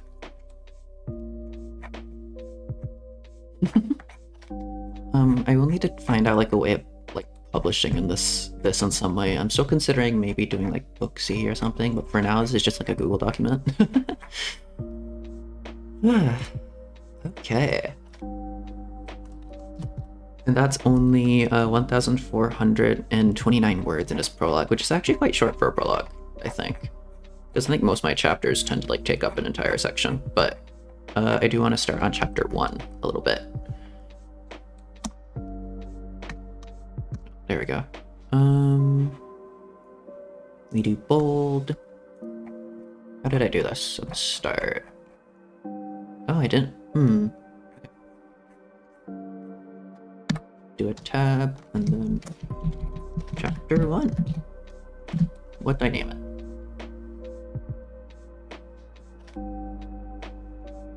I guess I'll name it after. Okay.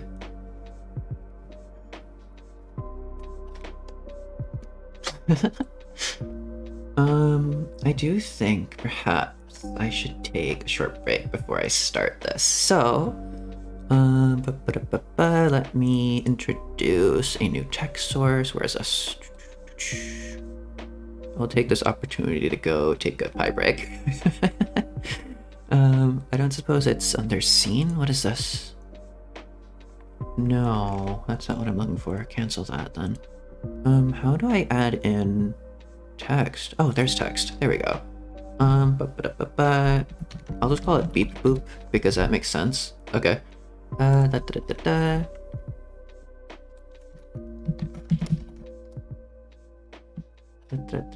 then I'll type in like how many words I've actually done. 1431.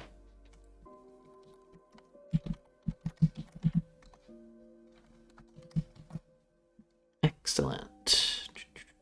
And then I want to make this alignment center. There we go. I also need to be maybe in black. Select color. There we go. Okay. That's good to just kind of like stick there.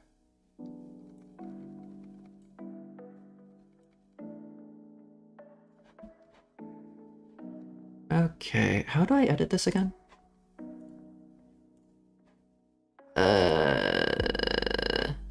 What? Am I unable to edit the text itself? Okay.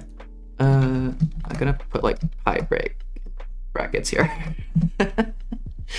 Okay, I'll be right back.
I'm back.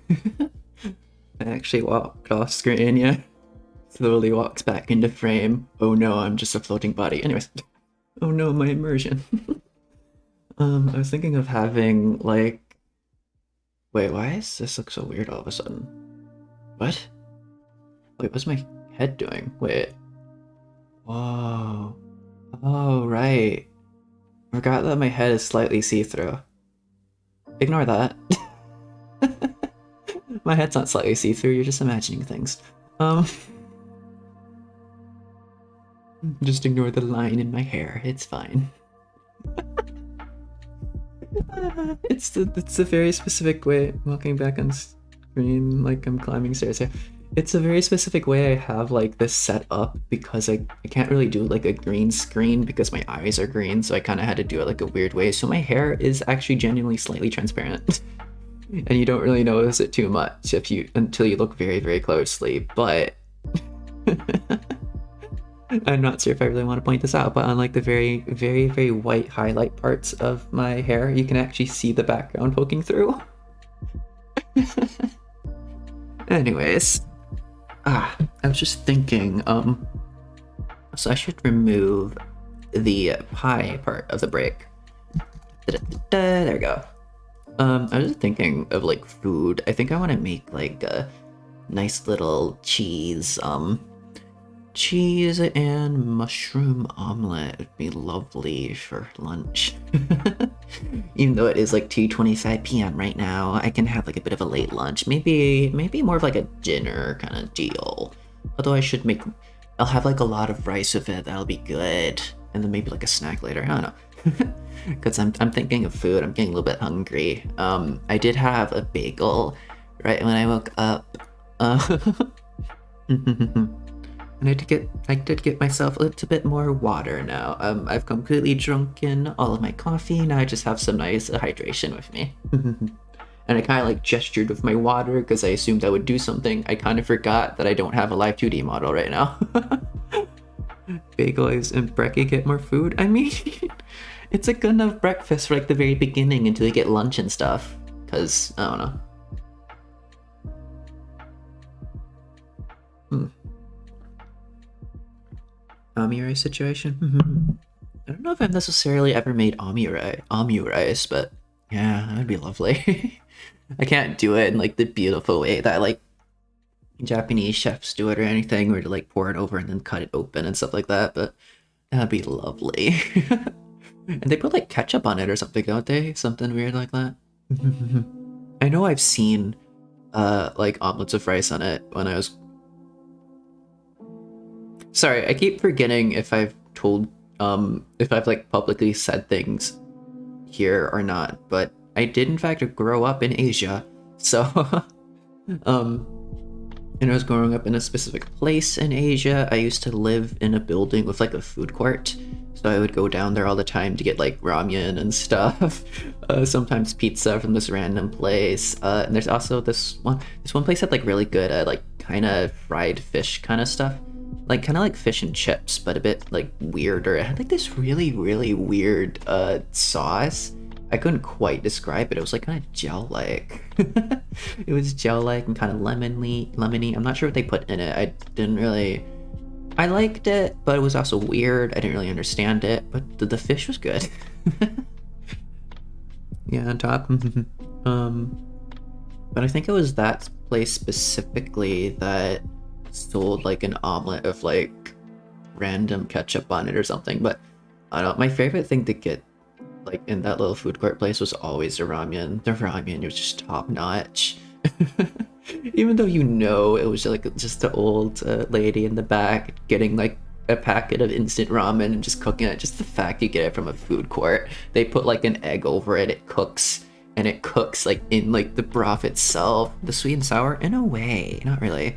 It was like it was like this weird gel it's like yellow gel consistency stuff. I don't know, it looked kind of gross. Thinking about it now, it seems kind of gross, but it was really tasty when I got around like the texture in like a similar way to like shellfish and stuff. I used to I used to be like terrified of, not terrified, but I used to be like disgusted as a kid by like all the oysters and like clams and stuff in like doenjang. But my father, like, because it's like you put like a lot of seafood and stuff in that dish. But then I eventually tried it one day and I was like, whoa, this tastes amazing. And ever since then, I always like ate the shellfish and everything.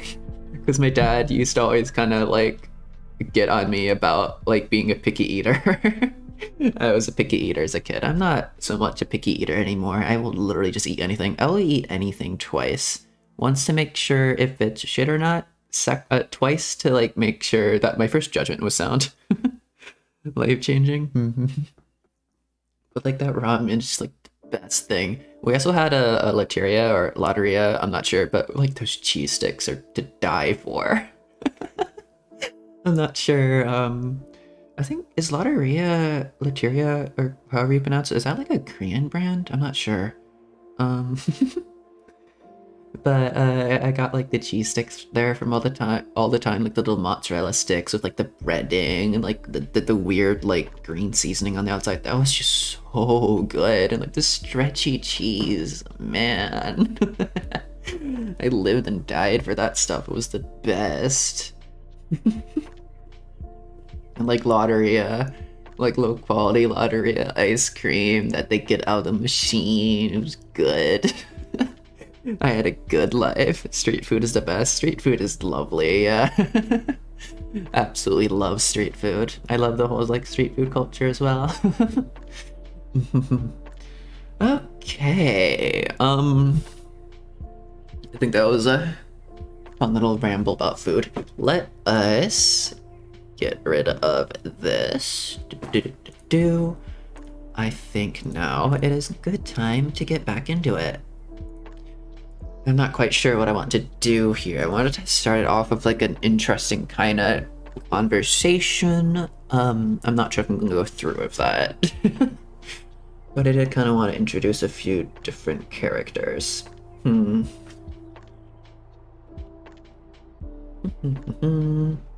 Okay.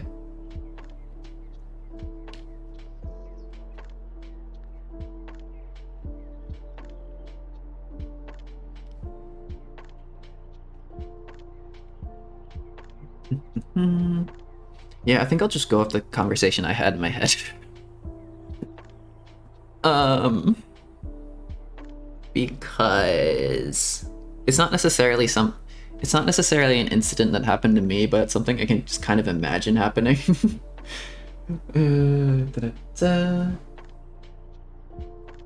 Because not one to dox myself, but I'm half Korean.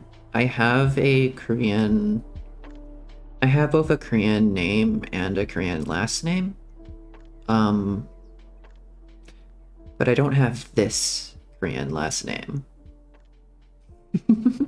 So it's not something that's ever come up for me, but I think I might have heard it once or twice. I think...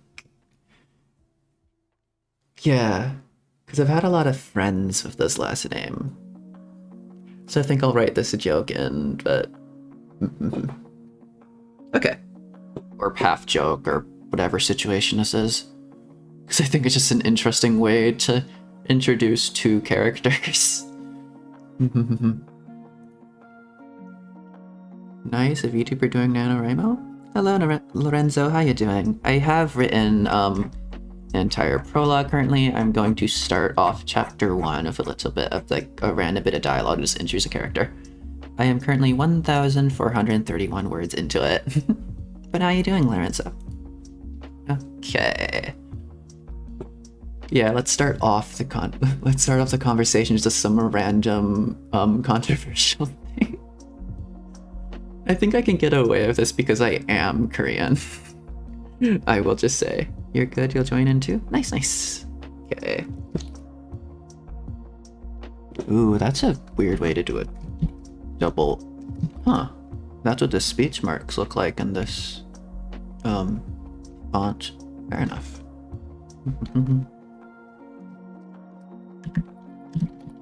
You know why surname?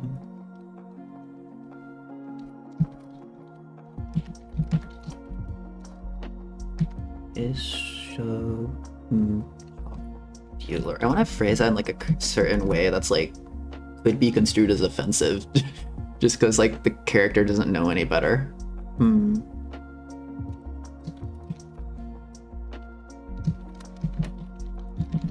Excuse me. Jacob. Notorious vegetarian.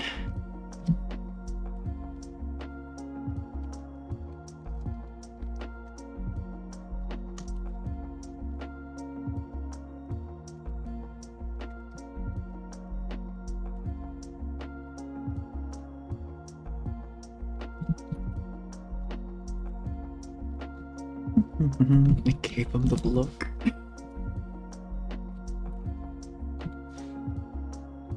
Also, I'm not sure if like dialogue specifically is supposed to have like this kind of tab stuff in it that I do.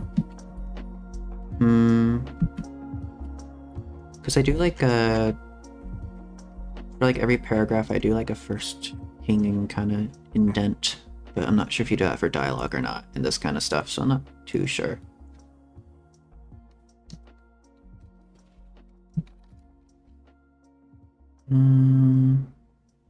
It's also supposed to be like a very lighthearted thing at the very start here. I'm not meaning for it to be like serious.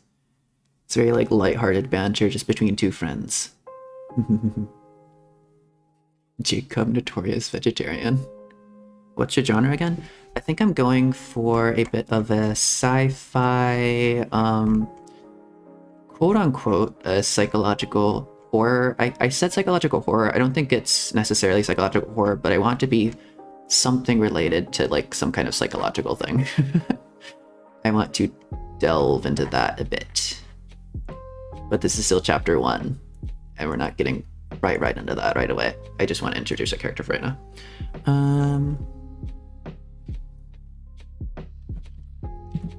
Say the wrong thing, and I will stuff your face with pork.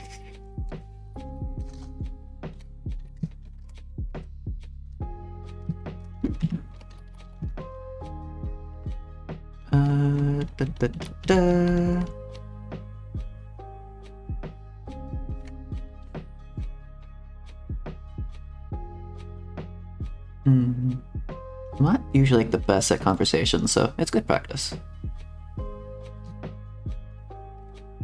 He looked miffed. Should I say miffed? Should I use miffed as a word?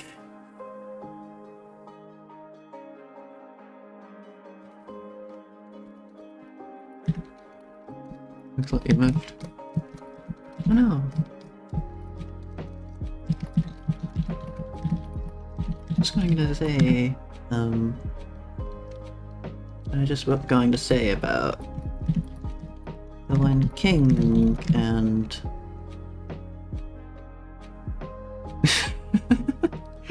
maybe I should go more for like Gim or Kim, just because that's like related to gold in a way.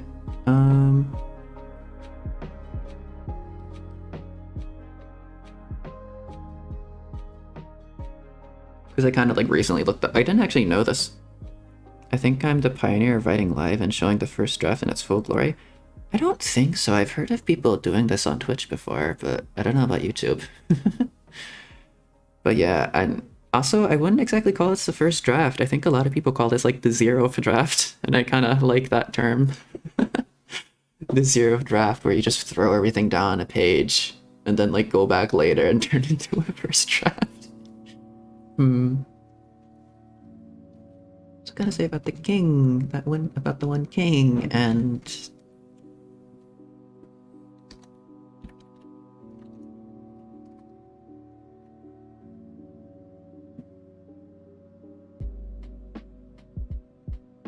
I was never too good at like conversational level dialogue, but I just wanted to introduce a character in some way.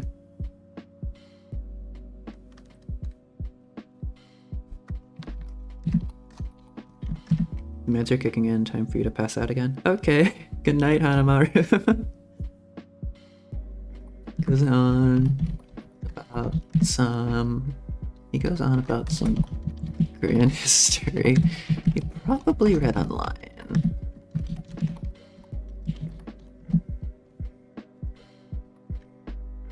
Good morning, see you later. Good morning. I hope you have an absolutely wonderful rest of your day for like the 5 minutes you're gonna have left of it, and an absolutely and an even more wonderful tomorrow. And my eyes glaze over as I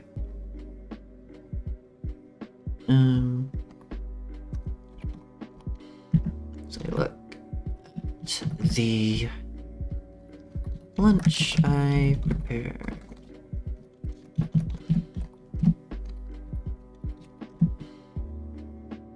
I'm not sure what setting this is going to be in exactly. Might be like a university or something. Because I've implied that the character in the prologue knows of this person, Jesus.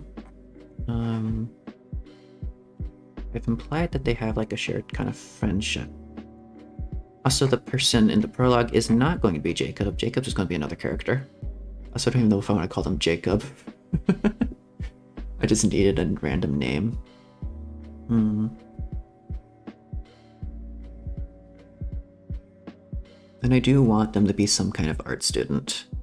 That is something I've decided. Some form of art student, some form of agender as well. Because I mostly want them to take after me a little bit. Not exactly a self-insert, but taking after certain inspirations. He goes on about some Korean history, probably read online, and my eyes glaze over as I look at the lunch I prepared for myself. Means well, I guess. I do appreciate that. He tries to look into things like this sometimes.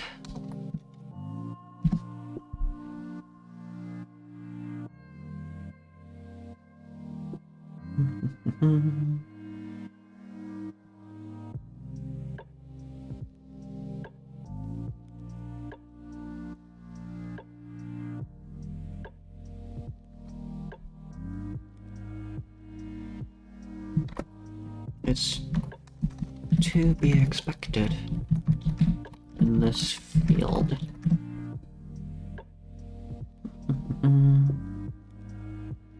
Also, this is more just like my own world building, but if the Aleph manifestation is appearing in France, that would imply that this person has to be in France, and I don't actually know anything about France, I'll be honest. I don't know about like French universities or anything. I don't know if I want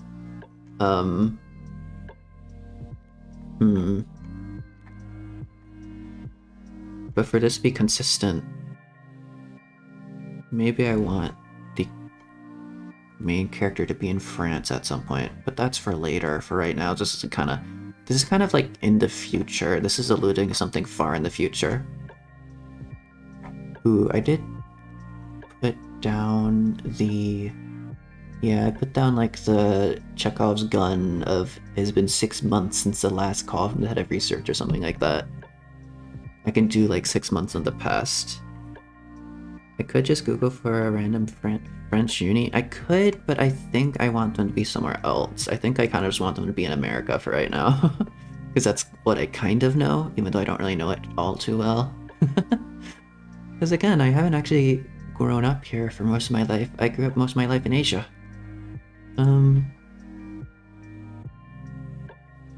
I think I'll make it a plot point later that they go to France for some reason. Maybe on like a vacation.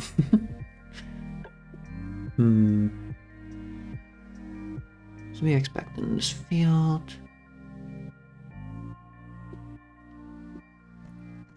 Some research.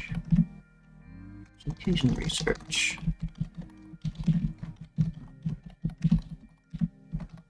The most obscure random topics.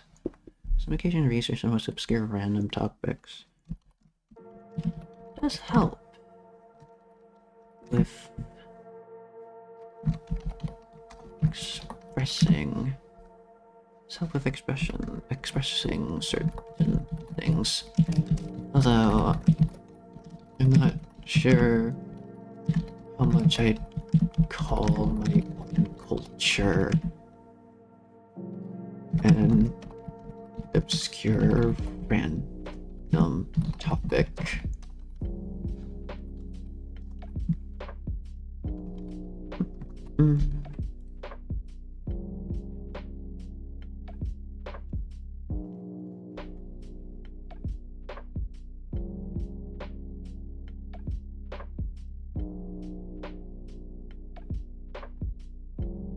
I think, oh, so that needs to, or not. Not sure if I want,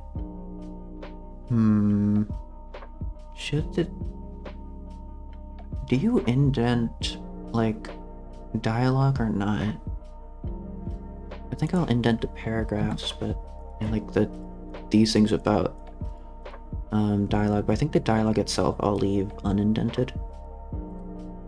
Goes on about some Korean history, probably read online, and my eyes glaze over as I look at the lunch I prepared for myself. Means well, I guess. I do appreciate that he tries to look into things like this sometimes. It's to be expected in this field. Some occasional research into most obscure random topics does help with expressing certain things, although I'm not sure how much I'd call my own culture an obscure random topic. Question of the day, try coffee with a slice of coffee with some butter. I think I've heard that's like a kind of Vietnamese thing, isn't it? I'm not sure. A lot of people say that as a joke, but I have heard of that. I don't know if I've ever... Actually, I might have. I'm not sure if I've tried that before or not, but I think the salt would add a little bit of like something there. People do salt their coffee. I looked into that a bit, and like things that people add to their coffee. I think I just prefer it just completely plain though.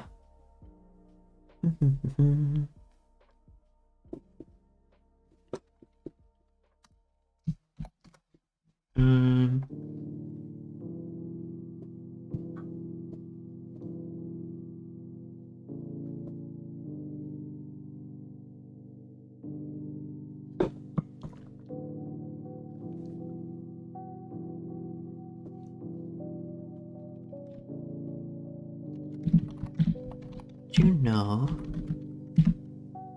that in Korean culture, no, in Korean mythology, also the same recurring concept of a divine tree.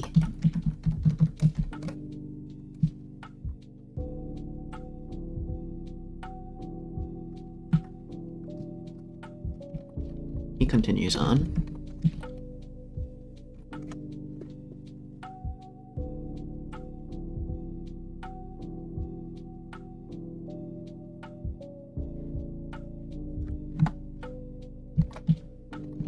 Didn't, actually.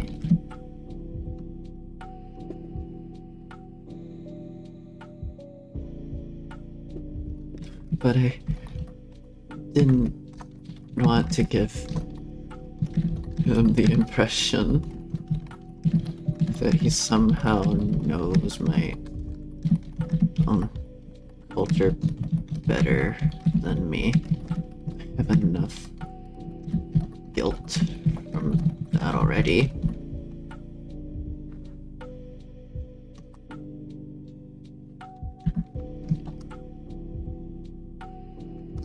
Well, that's interesting.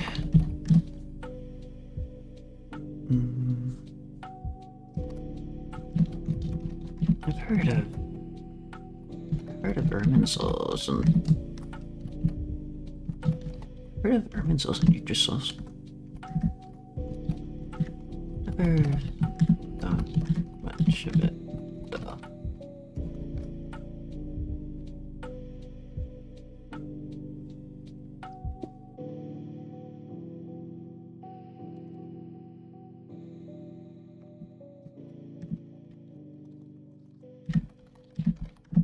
father told me once about it. I think my father told me once about it.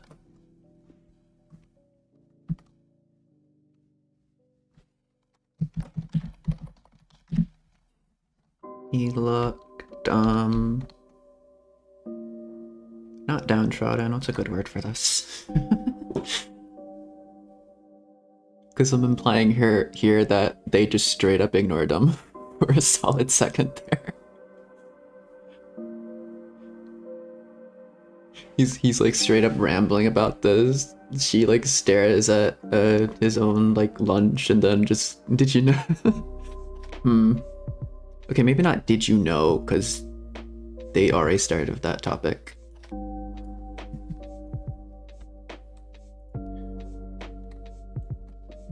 And in Korean mythology, no. In Korean mythology as well, there's also the same recurring concept of a divine tree.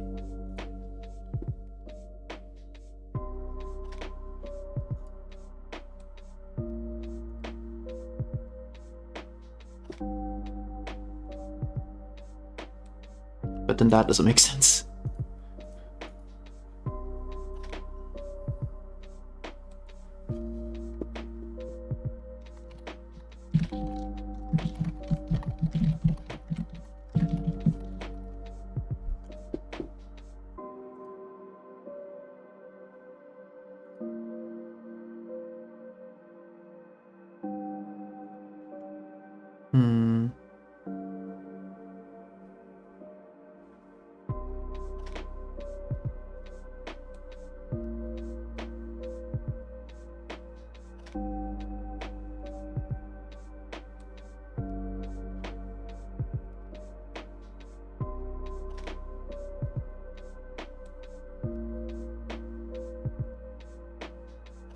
Almost slightly perturbed. That's what I was just saying. Hey Sue, are you even listening?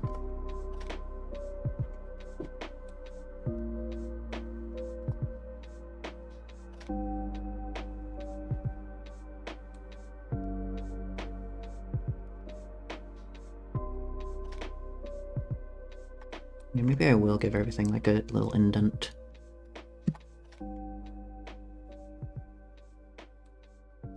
I'm not sure if that makes it any easier to read.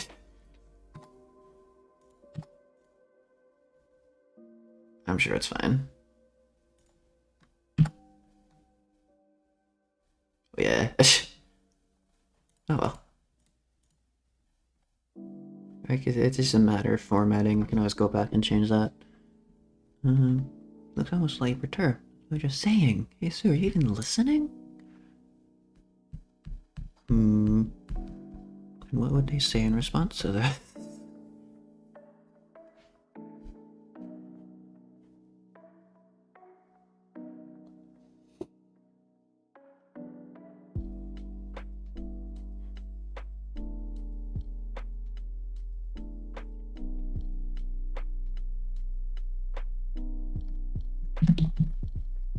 Tells me how I like that a lot.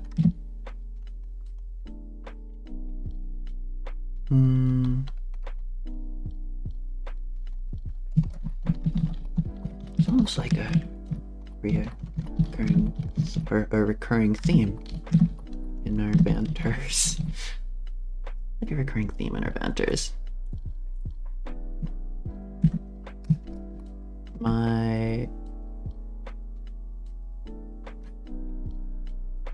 Sorry, I'm gonna look up a word on my phone because I'm currently recording my browser. I don't want to like look anything up physically on that. Okay.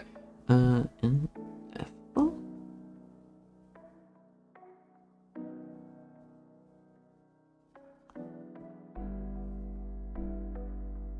Ineffable.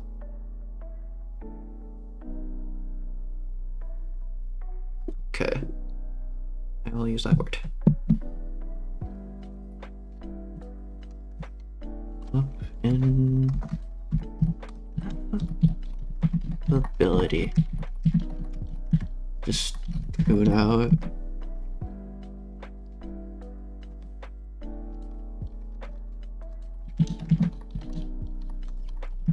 Tune out of a situation without even really needing to.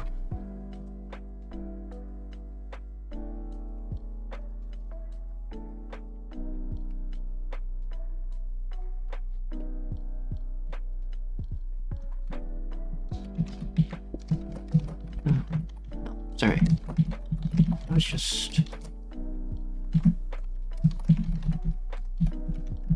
glance over at the clock. Far and our university cafeteria.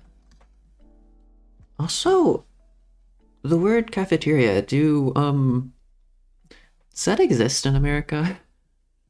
Because I think that's a British thing that I picked up. I don't know if cafeteria, I don't know what you would call that in America. Like the place where you eat lunch at a university or school, what do you call that, a lunchroom or something? I call it a cafeteria. Or something like that. Or a canteen, yeah. Canteen or cafeteria.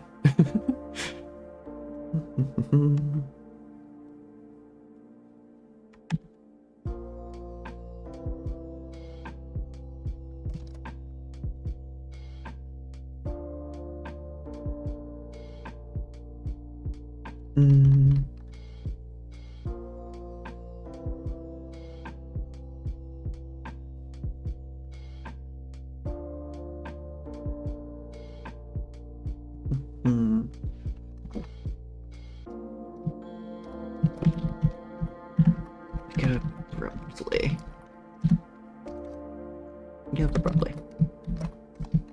Sorry. I forgot. I forgot that I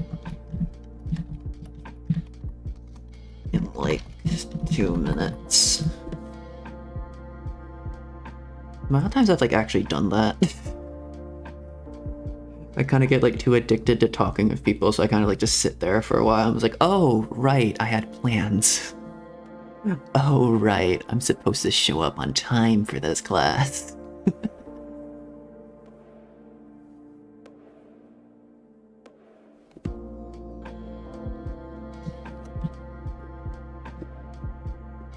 Also, it's like so tempting to like write dialogue in the same way I text my friends.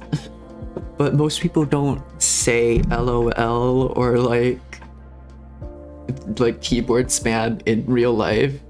Like no one genuinely just does like that in real life. That's just how I talk to my friends nowadays. I think what I'm trying to say is that I forgot how to have a normal conversation. Like I do voice calls and everything, but when I think of typing out a conversation, I think of like texting, which is kind of a problem. Sorry, I glanced over the clock on the far end of our university cafeteria. I got up abruptly. Sorry, I forgot that I had a class in like 2 minutes.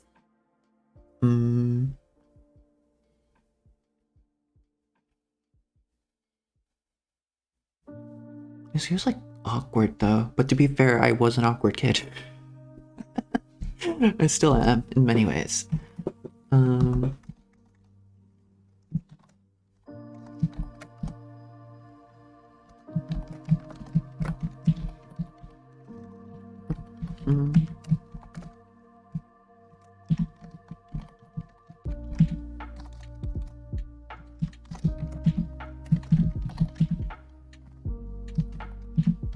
think I have a chem lab. I have a chem lab. So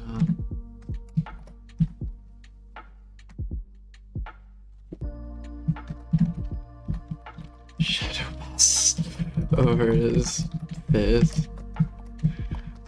Shit, the report.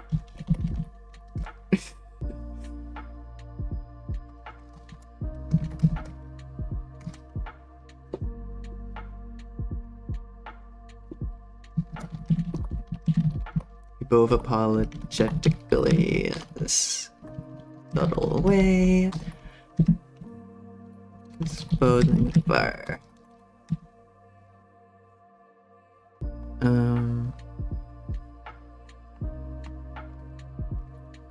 Disposing of our sodas.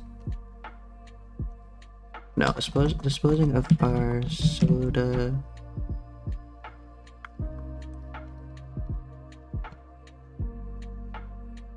I am blanking on what a cup is called, apparently. Soda glass.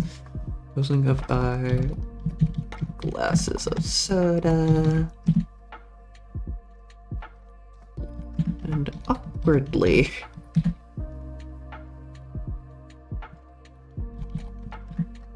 And awkwardly shuffle.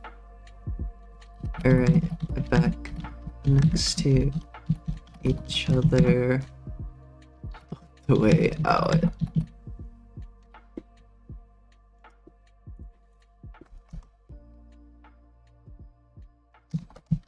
Sorry, yeah, no. I'm making this as awkward as possible. Yeah, no. My, writing is this way, so, see ya.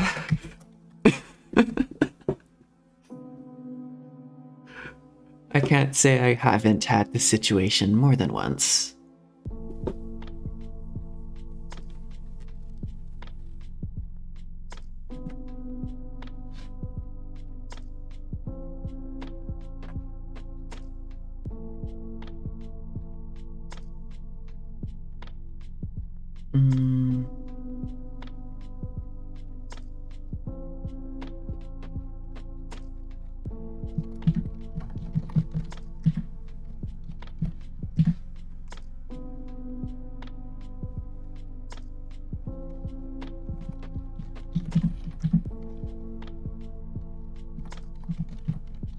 I hurriedly sprint towards my universities.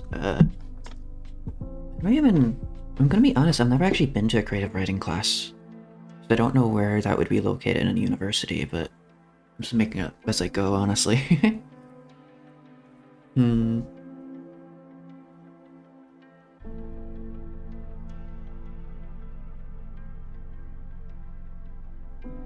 Would it be like located in the same place with like all the arts rooms, maybe? Maybe in like an arts department? Hurriedly sprint towards my university's arts department. And Jacob, slowly walks in opposite direction. I breathe a small sigh of relief. We're now getting yet another signature. So awkward moment.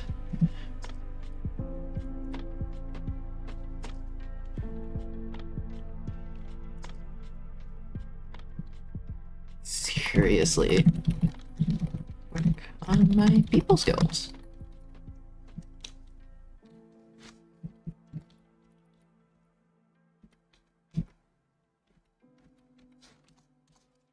Here we are, okay. And then this goes back to like normal paragraph structure. Oh, maybe I should have been indenting all this anyways.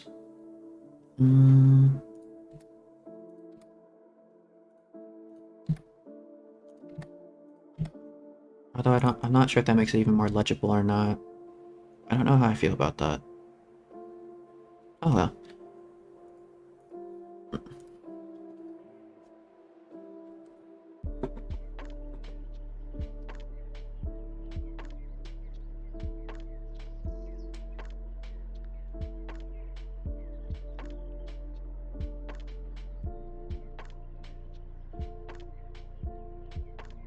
Sorry, I drink water every now and then.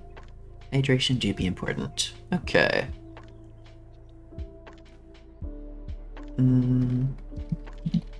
No, I'm late.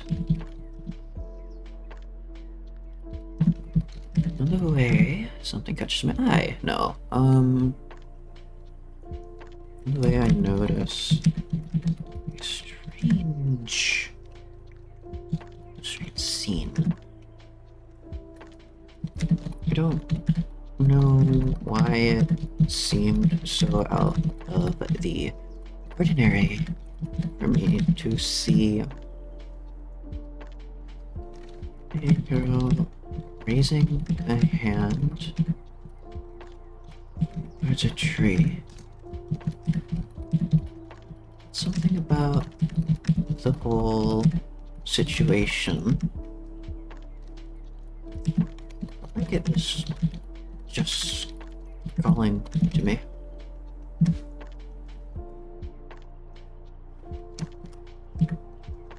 She seemed entranced.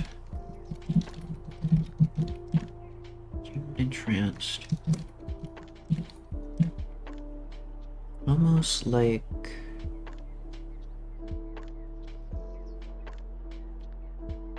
this tree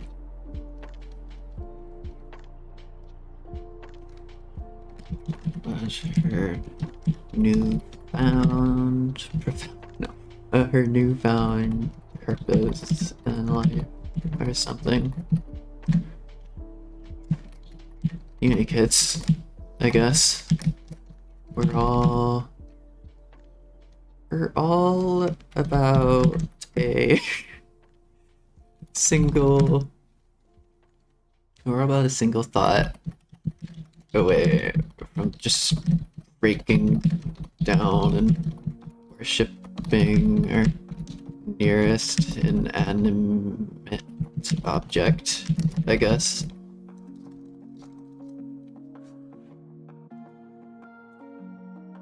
No, I'll do uni students. Uni students, we're all about a single thought away from just breaking down and worshipping our nearest inanimate object, I guess.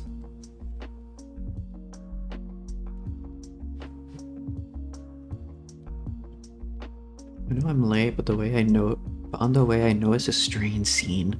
I don't know why it seems so out of the ordinary for me to see a girl raising a hand towards a tree, but something about the whole situation felt like it was just calling to me. She seemed entranced, almost like this tree was her newfound purpose in life or something. Uni students, we're all about a single thought away from just breaking down and worshipping our nearest inanimate object, I guess. Yeah, that sounds interesting.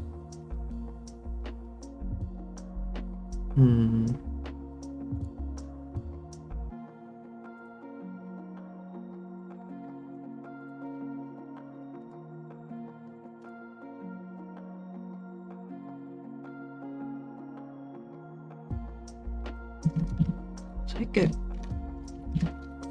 closer,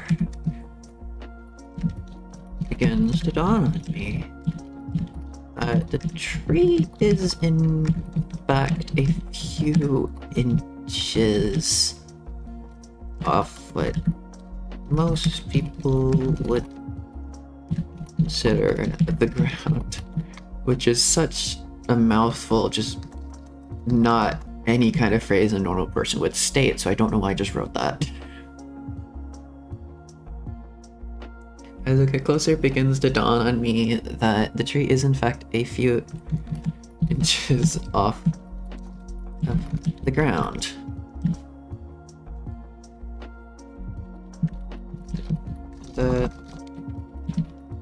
Maybe this isn't just a case of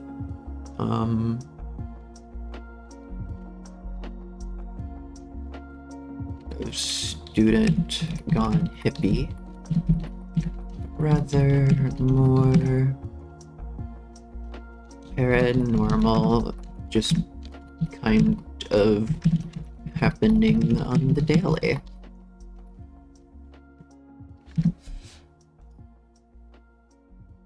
Ignore.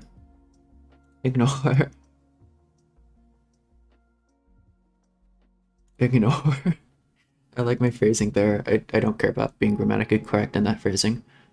As I get closer, it begins to dawn on me that the tree is in fact a few inches off the ground, that maybe this isn't just a case of student gone hippie, but rather more paranormal just kind of happening on the daily.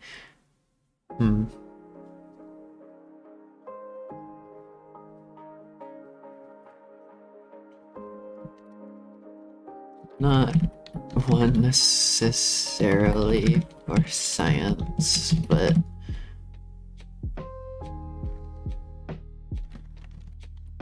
enough wacky things are explainable. Normal, everyday phenomena. Not too off by anything that seems too out of the ordinary.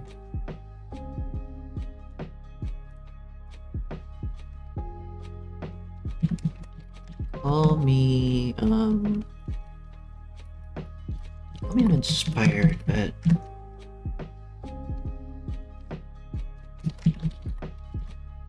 I still think any such things are beautiful. Call me uninspired.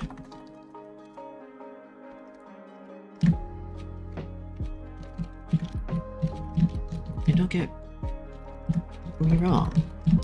I still think all such things are beautiful. Magic is just science that we don't understand. Right? Thus natural. No, thus the natural instances of logical extensions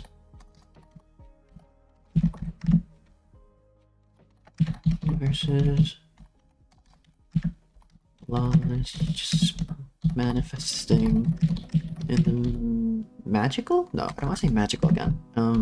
Just manifesting in the wonderful way that they do.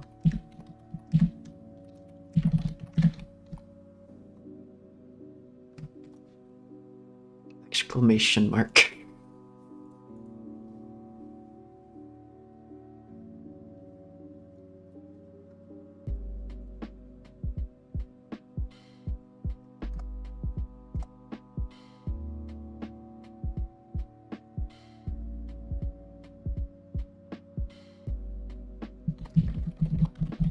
Approach the floating tree and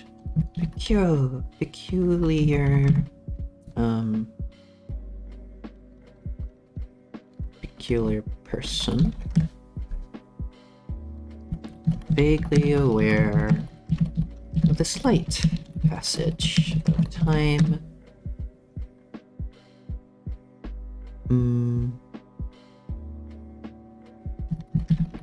My curiosity is one of my more defining quirks.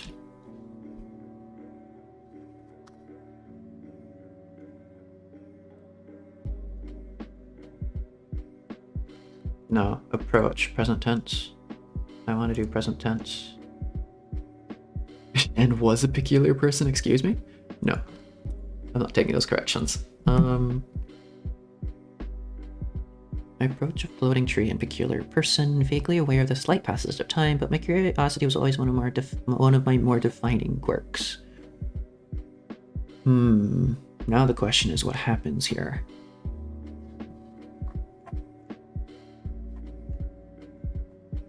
Because I've hinted at what the trees are, and I kind of know what the trees are, but I don't know how much I want to reveal about the trees so quickly.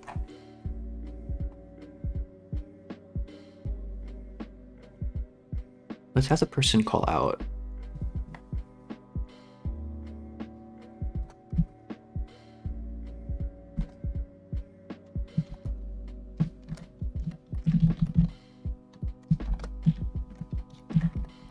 about human first.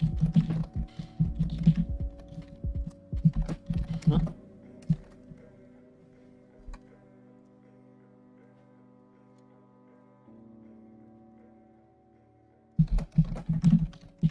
I can hear you. It's not for you.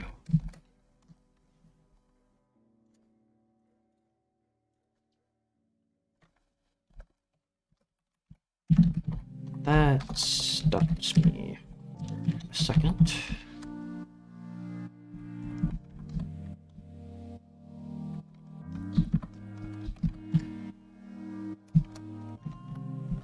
Perhaps she's slightly delusional.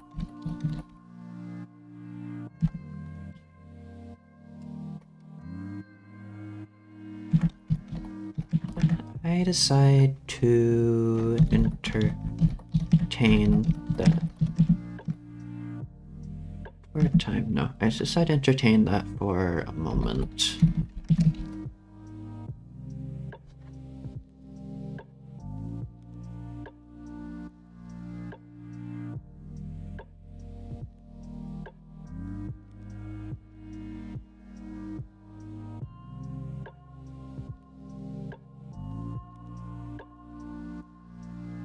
I can hear you. It's not for you.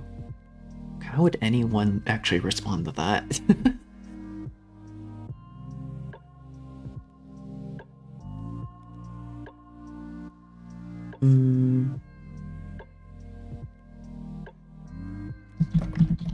No, I can hear it too. Hear it too, I think.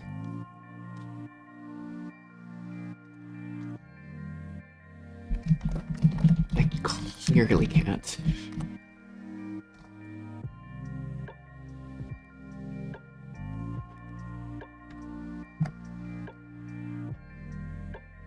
Yeah, I don't know how to do dialogue. I still don't know if I want to indent it or not. I kind of want to keep it unindented. If it's going to do that. I'm going to go back. If it starts with a quotation mark, I want to have it unindented. Just because it makes a bit more sense to me. I don't know if that's proper formatting or not, but that's how my brain works right now.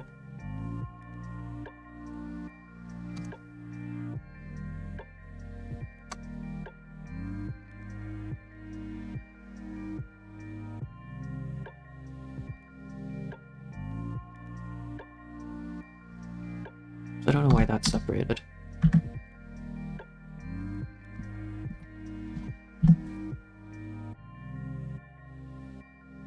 You know, that should all just be like the same sentence. Or the same whatever. And then that's a full stop. Okay. I think that works. Anyways. No,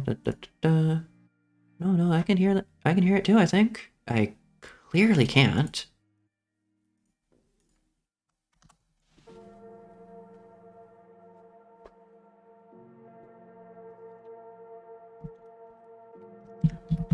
She breaks her staring contest.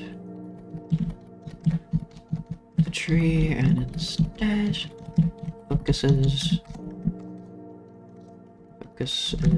her gaze on me.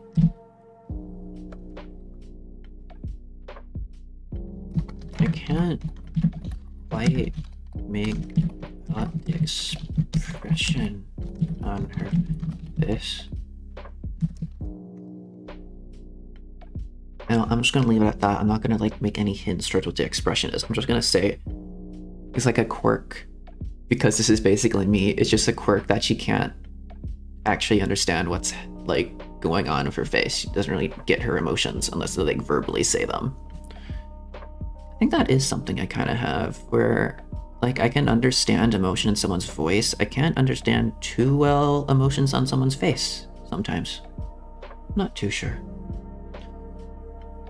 I can't quite make out the expression on her face.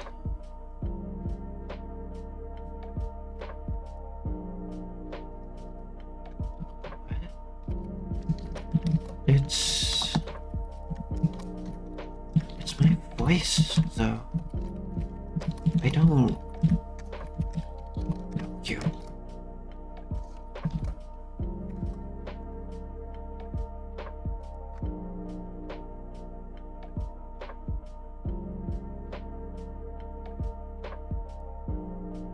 It's always the eyes, eyebrows, and lips to express those, somewhat difficult and limited.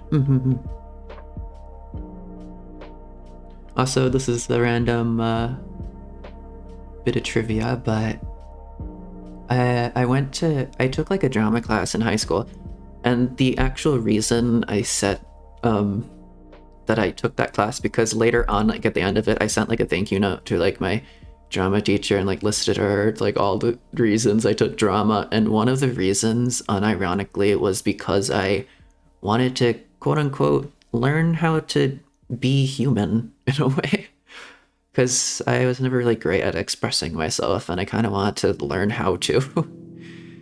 It kind of gives the wrong impression that I went to an acting class to learn how to act human. It's more of I want to just learn emotions in general. If I can learn how to express them, I can learn how to like understand them, and I can learn like if I express myself in this certain way, I can get across these like specific emotions, you know? It's not that I'm putting up an act and trying to act like I have emotions, it's that I'm learning how to express the emotions themselves. Something like that, I'm not sure. But I just wanted to, like, at the very least, be more in tune with my emotions. Also, I'm sorry, my screen is, like, not on the actual part I'm looking at. There we go. She breaks her staring close to the tree and said, focuses her gaze on me. Can't quite make out the expression on her face. What? It's my voice, though. I don't know you.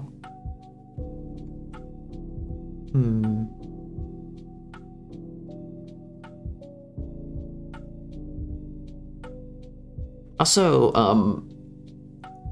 like this whole thing right here that I just wrote, that's literally how my brain works sometimes when I write. I will just like throw bits like this. I don't know if that's considered purple prose or not, but I do always love it when I like write this, because every time I look back on my own writing, I notice a lot of things like this, and I'm like, huh, that's like a section of my brain that's just been thrown onto a page.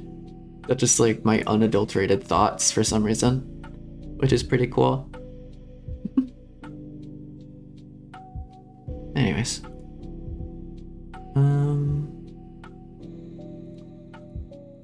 It's like a time capsule in a way if you think about it.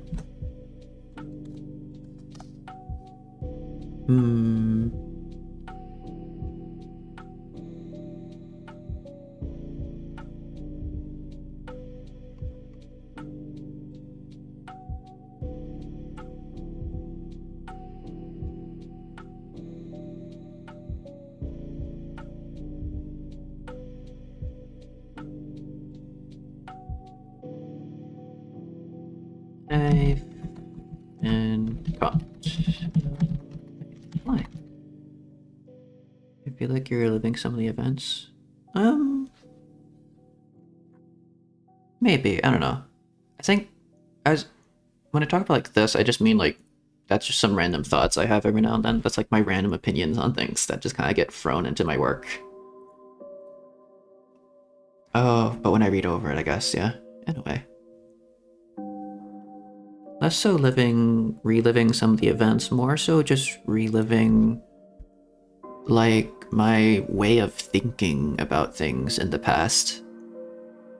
Because I am only 21 right now, and I have like 4 or 5 years left of prefrontal cortex development, and the way I think is actually changing as we speak, and that's sometimes terrifying, but quite cool, honestly. Like, I'd enjoy the fact that in another year, the way I think is going to change, and in a year later, in like 4 or 5 years, I'm going to think entirely differently. My brain is going to physically be different. And I don't know. I don't know what that version of me is going to be like. They're going to be similar, but I don't know where the differences will lie. I think that's pretty cool. But I think it's worth writing just to leave behind these kind of like time capsules in a way, you know? Okay, I've been caught in a white lie. You think about that all the time too.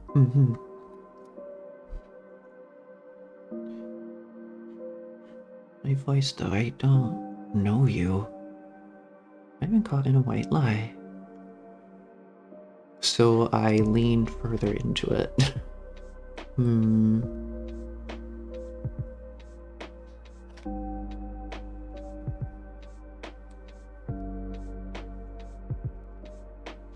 No. No. Ooh. There's two choices the character can make here. Either she backs away out of fear and just like continues on for classes, and over the course of like the next 2 chapters she learns more and more about this. Or her curiosity gets the better of her and she goes full into it. And I think they're curious. I think she's definitely the curious type. Yeah. I think he wouldn't. I don't think he would run away. I think he would stay there and try to get to the bottom of it, because she's like genuinely wondering and curious about all this.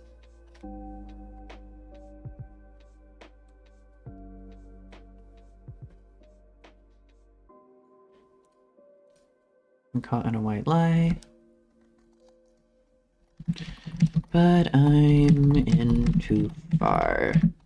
Back out now.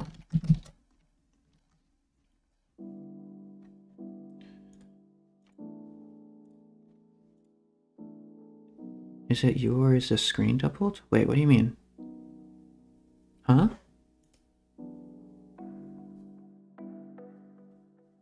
Like it's pixelated? I mean, maybe it's zoomed in, I'm not sure. Hard to describe. It probably is pixelated in a way. I don't know. I'm sorry for any, like, any of that, like, in the stream or stuff. I'm still trying to figure things out.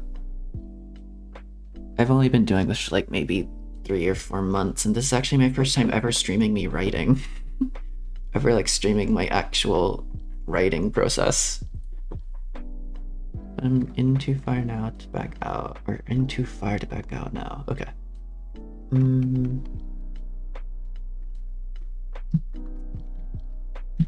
Yeah, but it's saying I try to imitate her talking. Method? No. Her speech patterns.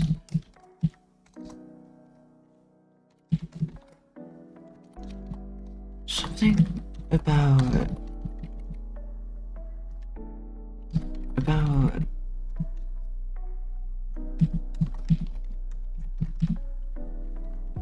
I leave the trail for her to complete. Leave the trail for her to complete. Kind of,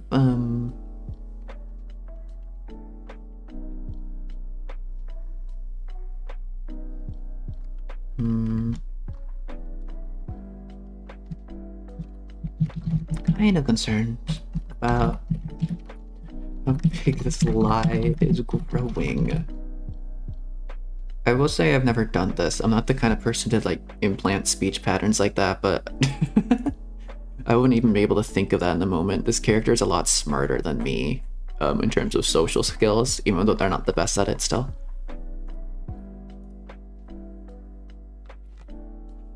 I'm caught in a white lie, but I'm in too far to back out now. Yeah, but it's saying I try to imitate her speech patterns. Something about I get the trail for her to complete, kind of concerned about how big this lie is growing. I hope the awkwardness doesn't... I hope the awkwardness isn't obvious to her.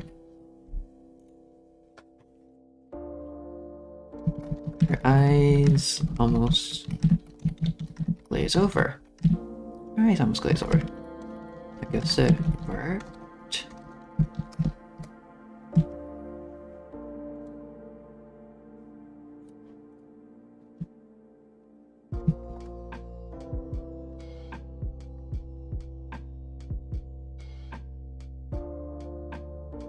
I know nothing about this random woman I've just like written into the story. And there's a very specific fact about the trees that I want to like have be a plot point, so now I need to think. In case I haven't already been doing that. How many pages for this chapter do I already have? 1, 2, 3, 4. Okay. A few more pages of that and like the chapter's done, but I'm thinking somewhere around here I should probably call it off. Even though we're only about like 2,000 words in, because it's getting to like 3:30 p.m. and I didn't want this to be too long. I could continue writing on about this for like a long while, but I do have things I wanted to do today.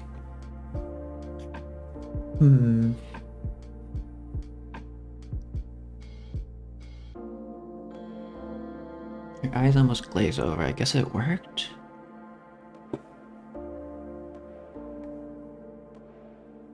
What's like one of the most common things for a university student to be like insecure about?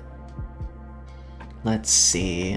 I'll just delve into my own mind and bring something out from when I used to be in university.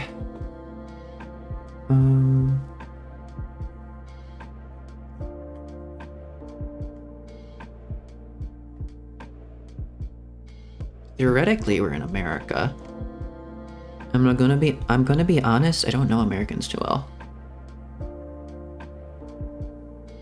I don't really know.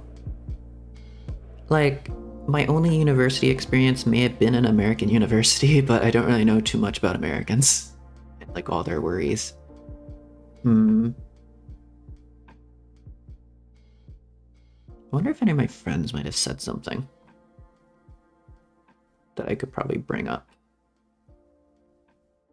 Because I want her to mention like some sort of insecurity here or something that's really important to her, without giving too much away about what the trees are.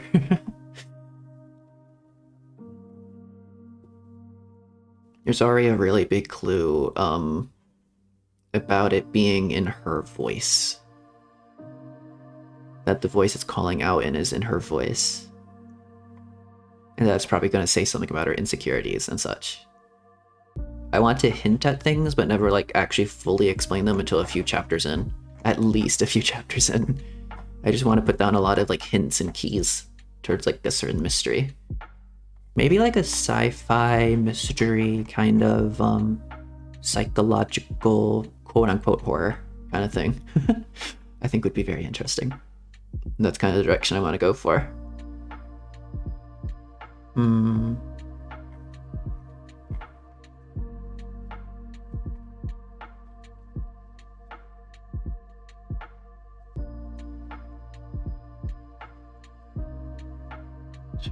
don't know.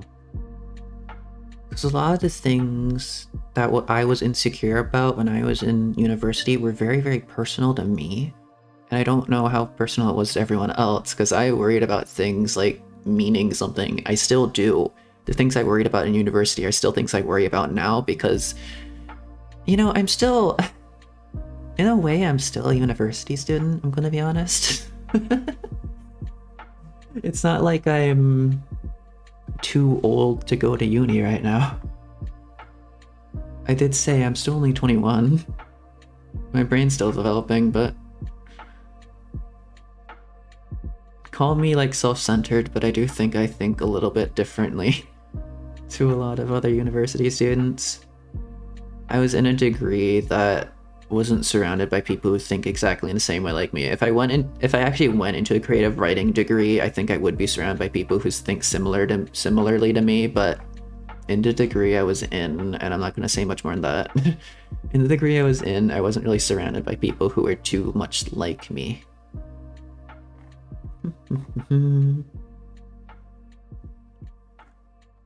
I was surrounded by people like Jacob. And I say that just because I made Jacob randomly run off to a chem lab somewhere. And I'm not sure what his degree necessarily would be, but his kind of type is the kind of friends I had surrounding me.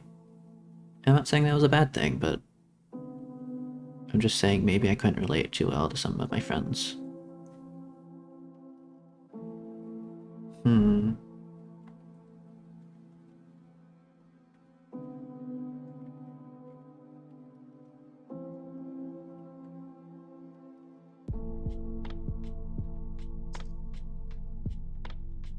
And I don't want to go for a common one either. I want to go for something that's very deep and personal, just this random character that's only going to exist for like 5 minutes.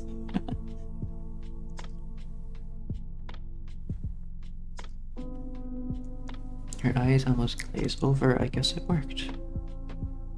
And then she says something incredibly profound. No.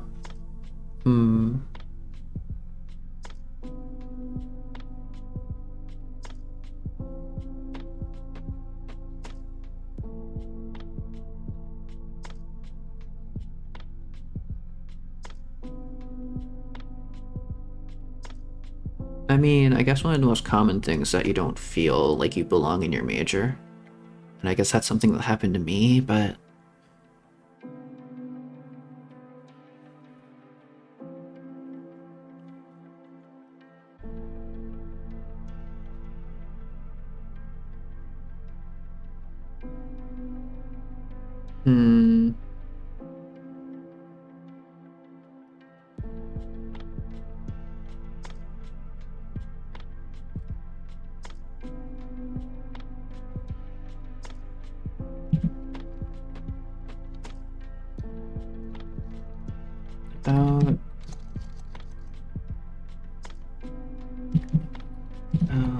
I know my parents.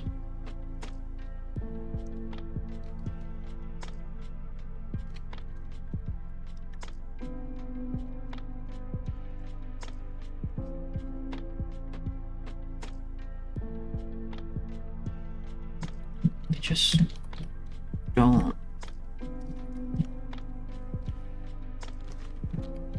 Almost.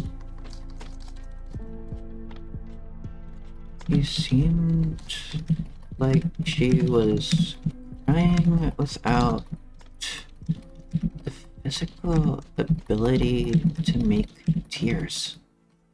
Gee, I wonder what that's describing. I wonder if that's something I have. She seems like she was crying without the physical ability to make tears.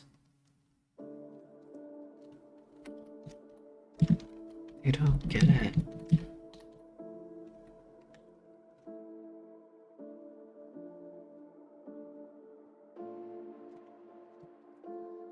My life's purpose isn't the same as theirs.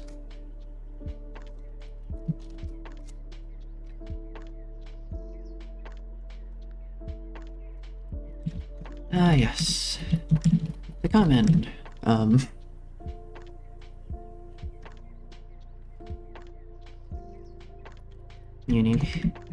Uni student problem. At least as far as I know.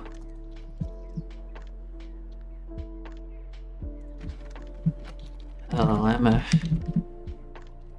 creative writing major.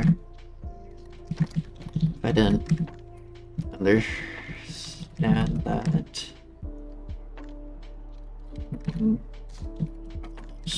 Inherently. Probably feel like some sort of fraud.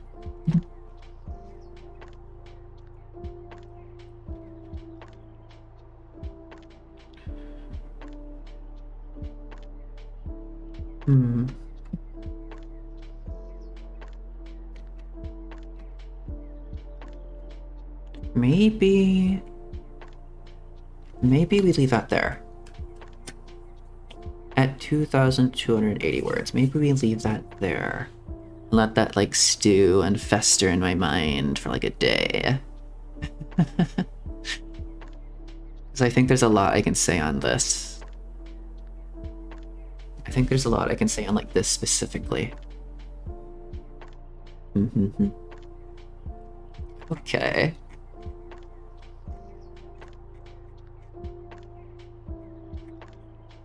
Hello, how are you? Hello, Futaba. I'm doing pretty well. How are you doing?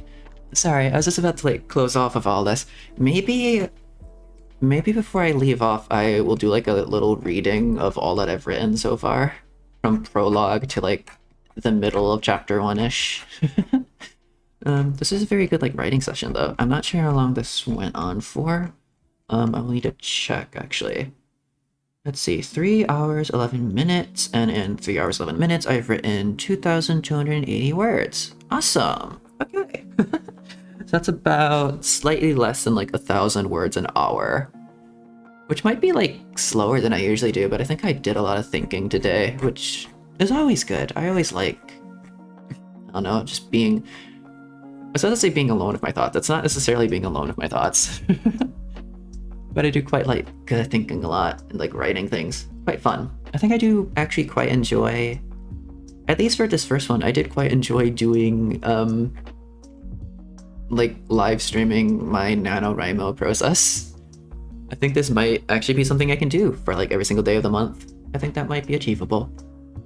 And I'm talking about like actually streaming it, not just like the thing itself, because I know I'm capable of doing this. I just need to like put in the effort and have like the motivation to do it every single day. But as far as that goes, other than that, I think streaming it is something that's quite interesting to me. Okay, so let's read over the work. And I need to figure out how to like make this legible. Not legible, but like make it like show up on the screen as I do it, just because I need to remember it's like the top half of my page right now that is currently visible on my screen. You notice writing is meditation for you. Yeah, in a way. Also, this is something I talk about with my friend before a little bit. I remember, I think I mentioned this to my one friend.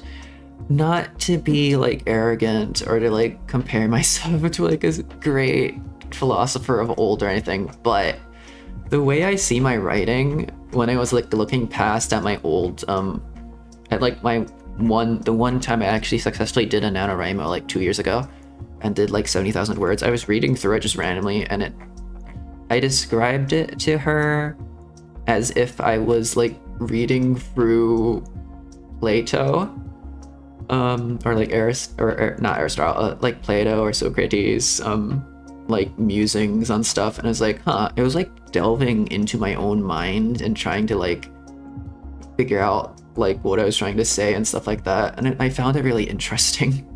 It's like I was viewing my past self as some like philosophical writer, because in a way, like I do write about stuff like that. I can't say I write to the level of someone like Plato or Socrates or as profoundly as them, but I do enjoy reading over my past work sometimes. Okay, so I'll drink a little bit of water.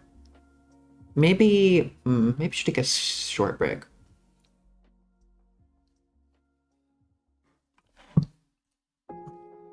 Sorry, just before we do this, I need to also I need to update this. 280 words.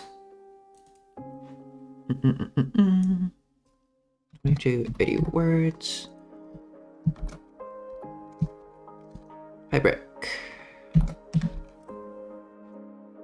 Okay. And I'll be right back in just a second.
Life. Okay, sorry about that.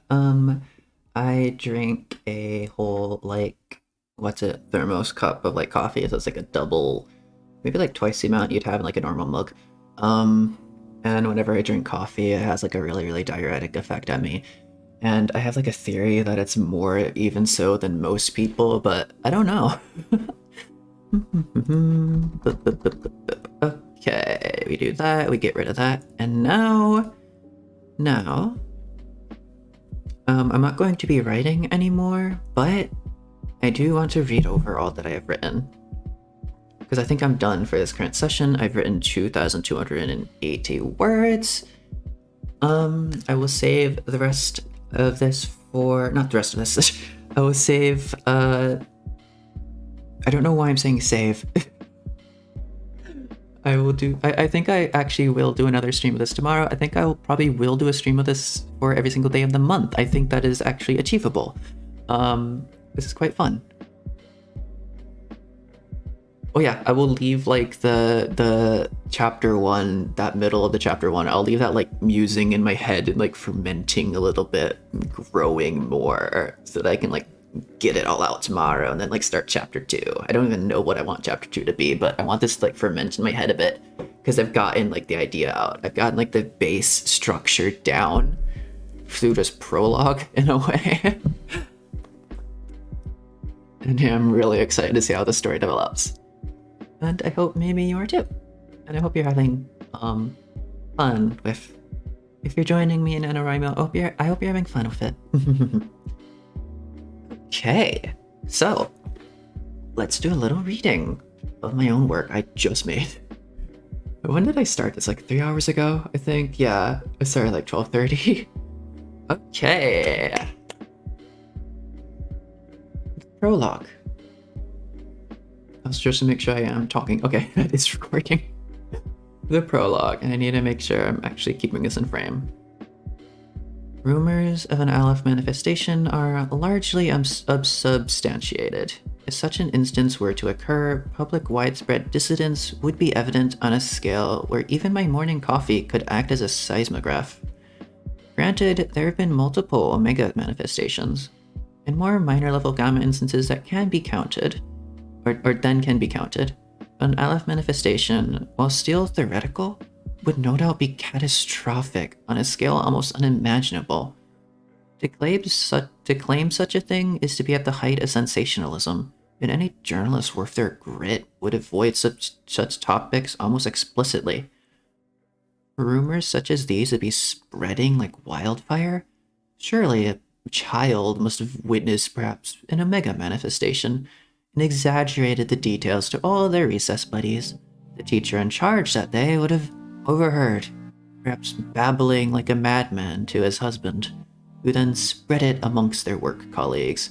And as simply as that, we have an uncontained underground story being spread freely by those still not entirely aware of the gravity of our current situation. Believe me, if there was an Aleph manifestation, I would be the first to know. I have studied this phenomena so colloquially referred to as Irminsuls, or also, holy shit, that's a tree, by somewhat less academic individuals. And I know the theoretical implications of an Aleph instance.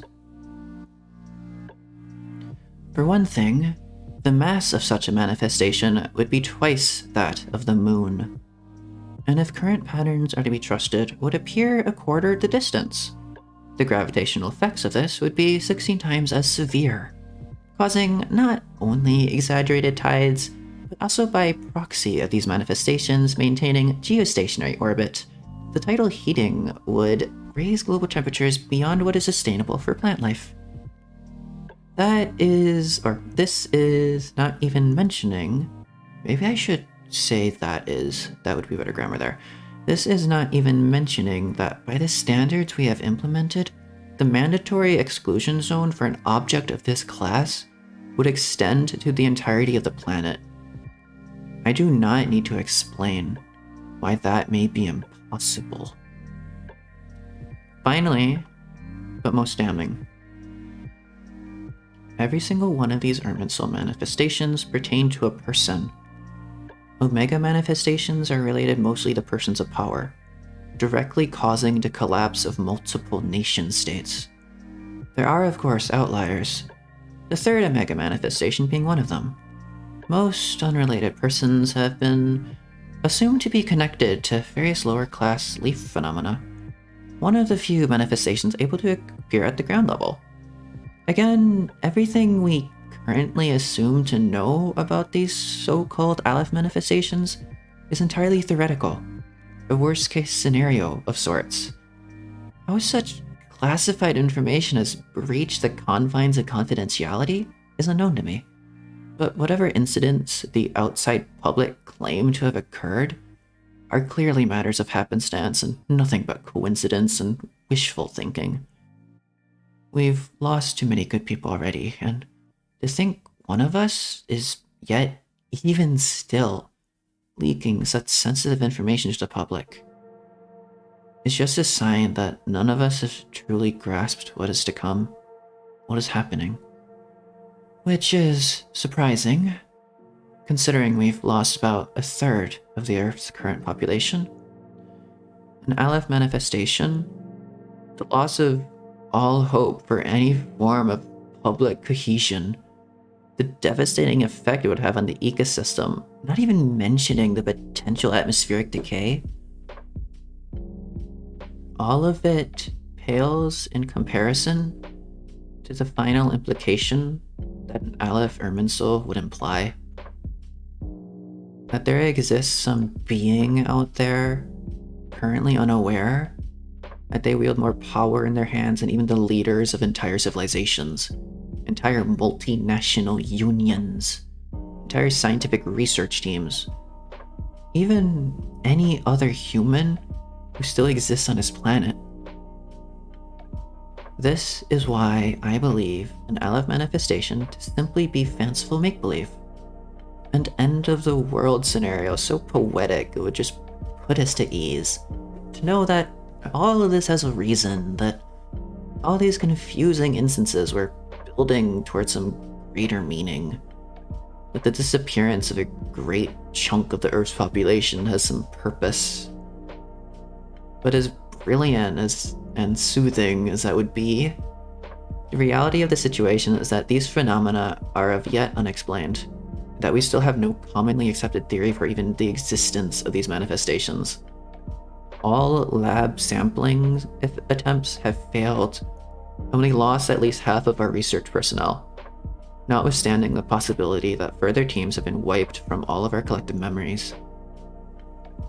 Believe me, I would give anything for this to be as simple as a story of apocalypse, or as a story of apocalypse, of the universe itself ending, of this to be the final dying whimper of humanity. But all the signs and science so far point to something far more terrifying. I believe that if whoever or whatever created these instances wanted to wipe us out, they could have done so in an instant. Whatever arcane technology or abstract natural phenomena is causing this, it disproves any notion of wanting to extinct us, at least on a rather immediate scale. An Aleph instance, for example, crashing into the planet would extinguish all hope we have of existing in an infinitesimally small amount of time. The instances have shown themselves to avoid extremely public areas. Most of our arbitrarily mandated exclusion zones have pertained to forests, with only one Omega instance vacating the entire city of London. An Aleph manifestation simply cannot exist, despite the theories. To do so would contradict everything we currently understand about this. Call me arrogant, but I've done the math and all the equations, and none of this adds up. I refuse to believe in Aleph instances. But still, despite all of this, I am still curious. Rumors of an Aleph manifestation have appeared for a reason. This may be, yes, or this may be because Yes, I have just woken up, and my mind is not as fully functional as I would like at this present moment, but just for this second, I want to have hope. I want to be proven wrong. I implore the world to surprise me. It has been 6 months since the last call from the head of research, and I'm starting to believe that we may have all collectively given up. You can feel it too, right? That same draw to open your window, to look. When you just wake up, there is that unsaid yearning to look outside and see if anything has changed. To see if you even remember what it's supposed to look like out there. Maybe that's just me. Maybe that's just an artifact of my line of work. But the world outside that window has always drawn me in some unsaid way. Always been a mystery of sorts. I spend my days inside questioning all the data brought in by those in the field, wondering what trees may look like when I could answer that question myself so easily. Coffee shaking in my hand, I wander over to my window, which theoretically should oversee the monument at the heart of French culture. I open the blinds. Standing there for all the world to see is what many would call a world tree. An Irminsul, a Yggdrasil, the tree of myths, the core of the human condition. To look at the trees in a forest and imagine them reaching towards the sky in some act of divinity. To attribute them all our ideals and all our yearnings. To turn this artifact of nature into some metaphor for our greater existence. The Koreans have their versions. The Old Saxons, theirs. Even the mythological Norse. This concept permeates the mythology of so many human civilizations. Because of course, we've all seen a tree. We've all looked outside once, looked at the natural skyscrapers of a world unpolluted by human desire, and thought of how innocent it is. That this is one of nature's many ways of reaching towards a legacy. Or reaching towards legacy. I looked outside at the Aleph manifestation. It said a silent, fleeting prayer to anyone listening. To any deity that wanted to acknowledge it. A final memento to my life of science. To my belief in all things tangible and devotion to understanding. Should humanity be succeeded by any living person left in the wake of this great cataclysm, I'm glad it was you. This, I guess, has finally given me the true clarity I needed. That I was foolish in my definitions, in wanton shouldering away of the common plight and ignorance of the world outside my sheltered four walls and laboratory equipment. The Aleph instance, of course it was yours. Hey Sue, this story now belongs to you. Chapter 1. Do you know why the surname Park is so popular? Excuse me? Jacob, notorious vegetarian. I gave him the look. Say the wrong thing and I will stuff your face with pork. He looked slightly miffed. No, I was just gonna say about the one king, and he goes on about some Korean history, probably read online, and my eyes glaze over as I look at the lunch I prepared for myself. He means well, I guess. I do appreciate that he tries to look into things like this sometimes. It's to be expected in this field. Some occasional research into the most obscure random topics does help with expressing certain things. though I'm not sure how much I'd call my own culture an obscure random topic. In Korean mythology as well, there's also the same recurring concept of the divine tree. He continues on.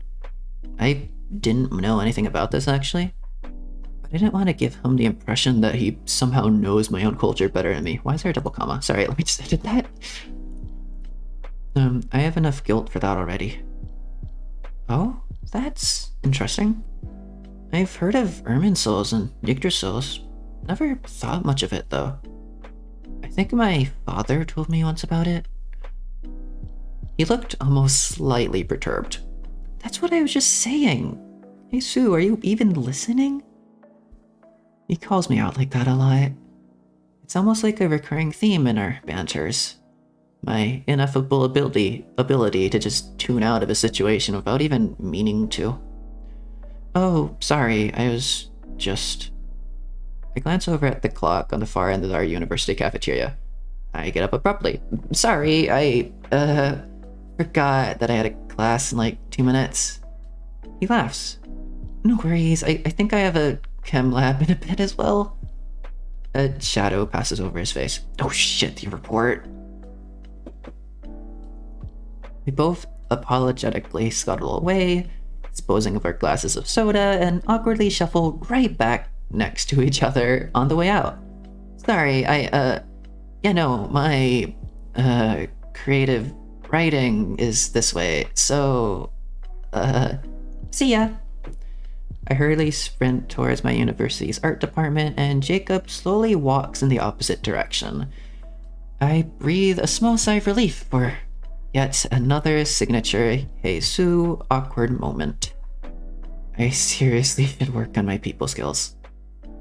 I know I'm late, but on the way I notice a strange scene.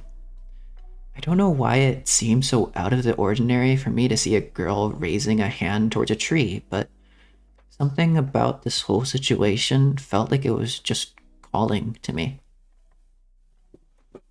She seemed entranced. Almost like this tree was her newfound purpose in life, or something. Uni students. We're all about a single thought away from just breaking down and worshipping our nearest inanimate object, I guess.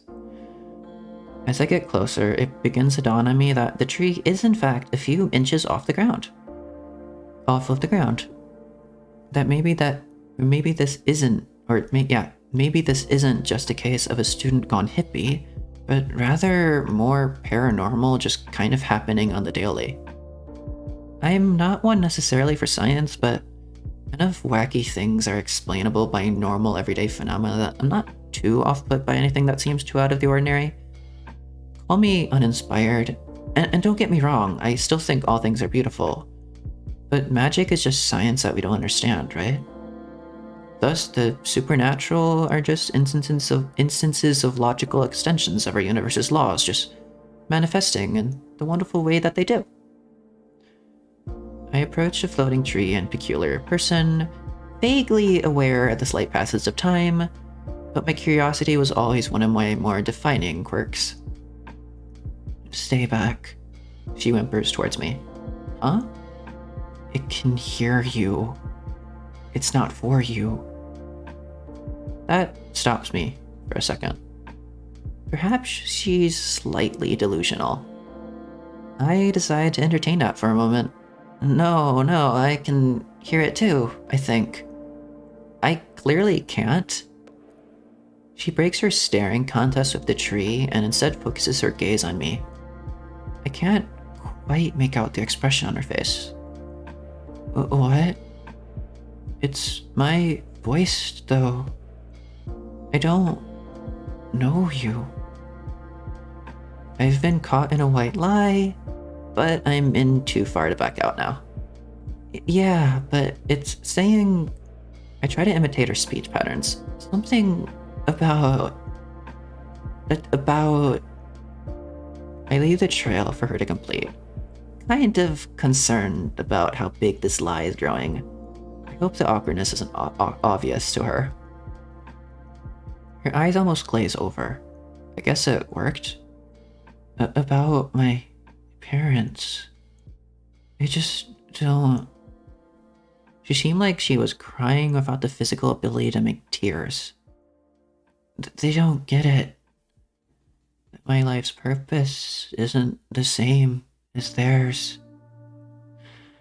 Ah, yes. The common uni student problem. At least, as far as I know. Hell, I'm a creative writing major. If I didn't understand that feeling almost inherently, I'd probably feel like some sort of fraud. And that is where I leave off for this session, for this first session of NaNoWriMo. Okay, so 2,280 words. And I'm saying this personally just for me. I'm not like saying this as like a judgment on anyone else, but 2,280 words for me, in like the amount of time I took to do it. Maybe not the best, but still above like the mark I needed to hit to have it like be. It's still above like my daily mark, so I think it's pretty good. But I just kind of want to say like usually I kind of go a little bit overboard at the first hit of it, but as far as like, since like the last time I tried to do this, like I kind of burned out and I was burned out, I think this is pretty good for me. I think this is quite satisfying, and I'm actually really looking forward to how I develop this tomorrow. Not sure if I will be doing this at the same time. I do plan to do these almost as soon as I wake up, to kind of like just, because I think like my biggest bursts of inspiration are when I'm like half asleep and still trying to figure out what's happening right as I wake up. I think that kind of is weirdly productive for me. But yeah, as far as NaNoWriMo goes, I hope it's going very well for anyone else who is participating. And I wish everyone else the best of luck in this. And I hope you achieve the goals that you set out for yourself, whether they be similar to mine or whether they be entirely different. I do still wish you all the luck. Okay.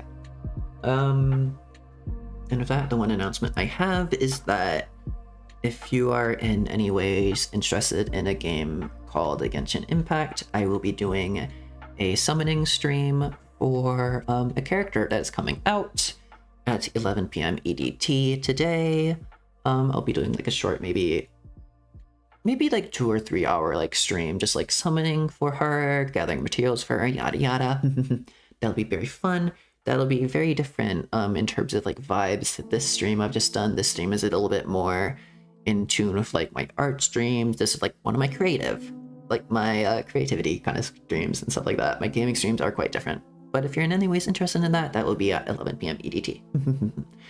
Okay, so I also do like a shortened version of my usual outro because I do that, I guess, at like the last stream of the day I usually do. So,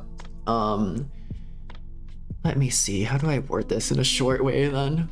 If anything I've ever made or anything I've ever done has ever meant something to you or ever like helped you in any way or ever even just given you like a positive experience or a positive emotion, then I really, really, really do appreciate that. And I really, really, really do appreciate you, because that is the point of all of this. That is the point of my existence right now. That is the point of Apollyon.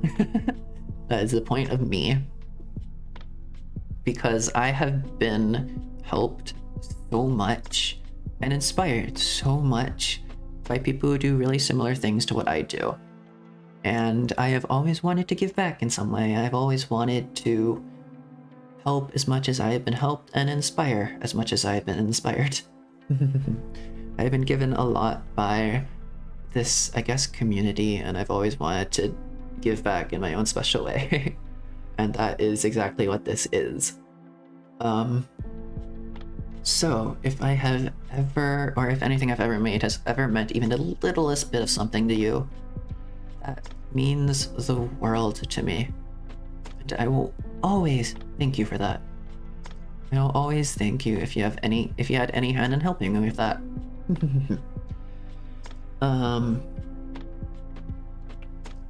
Next, no matter what country you're in, no matter what timeline you're from, no matter what time it is for you, no matter what dimension you're in, no matter what planet you're on, I hope you have an absolutely wonderful rest of your day, an even more wonderful tomorrow.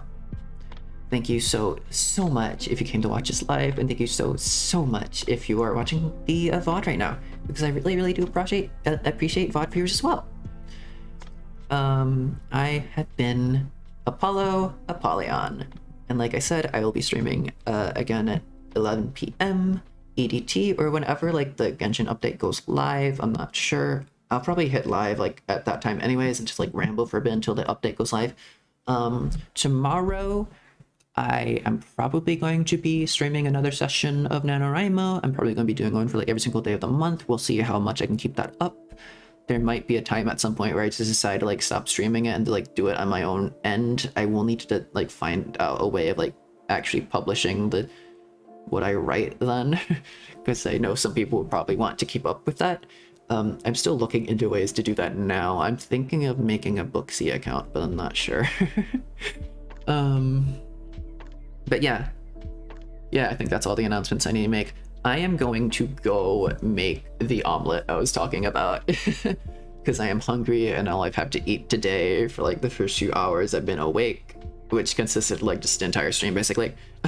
The first few hours I've been awake was just a bagel and like a coffee. So I will go sustain myself. I will go do a little bit of work, and I will be back at 11 p.m. or tomorrow. And also tomorrow. If you like my more creative streams, I'm also doing... What day is tomorrow? Wait, tomorrow is Wednesday, right? Yes.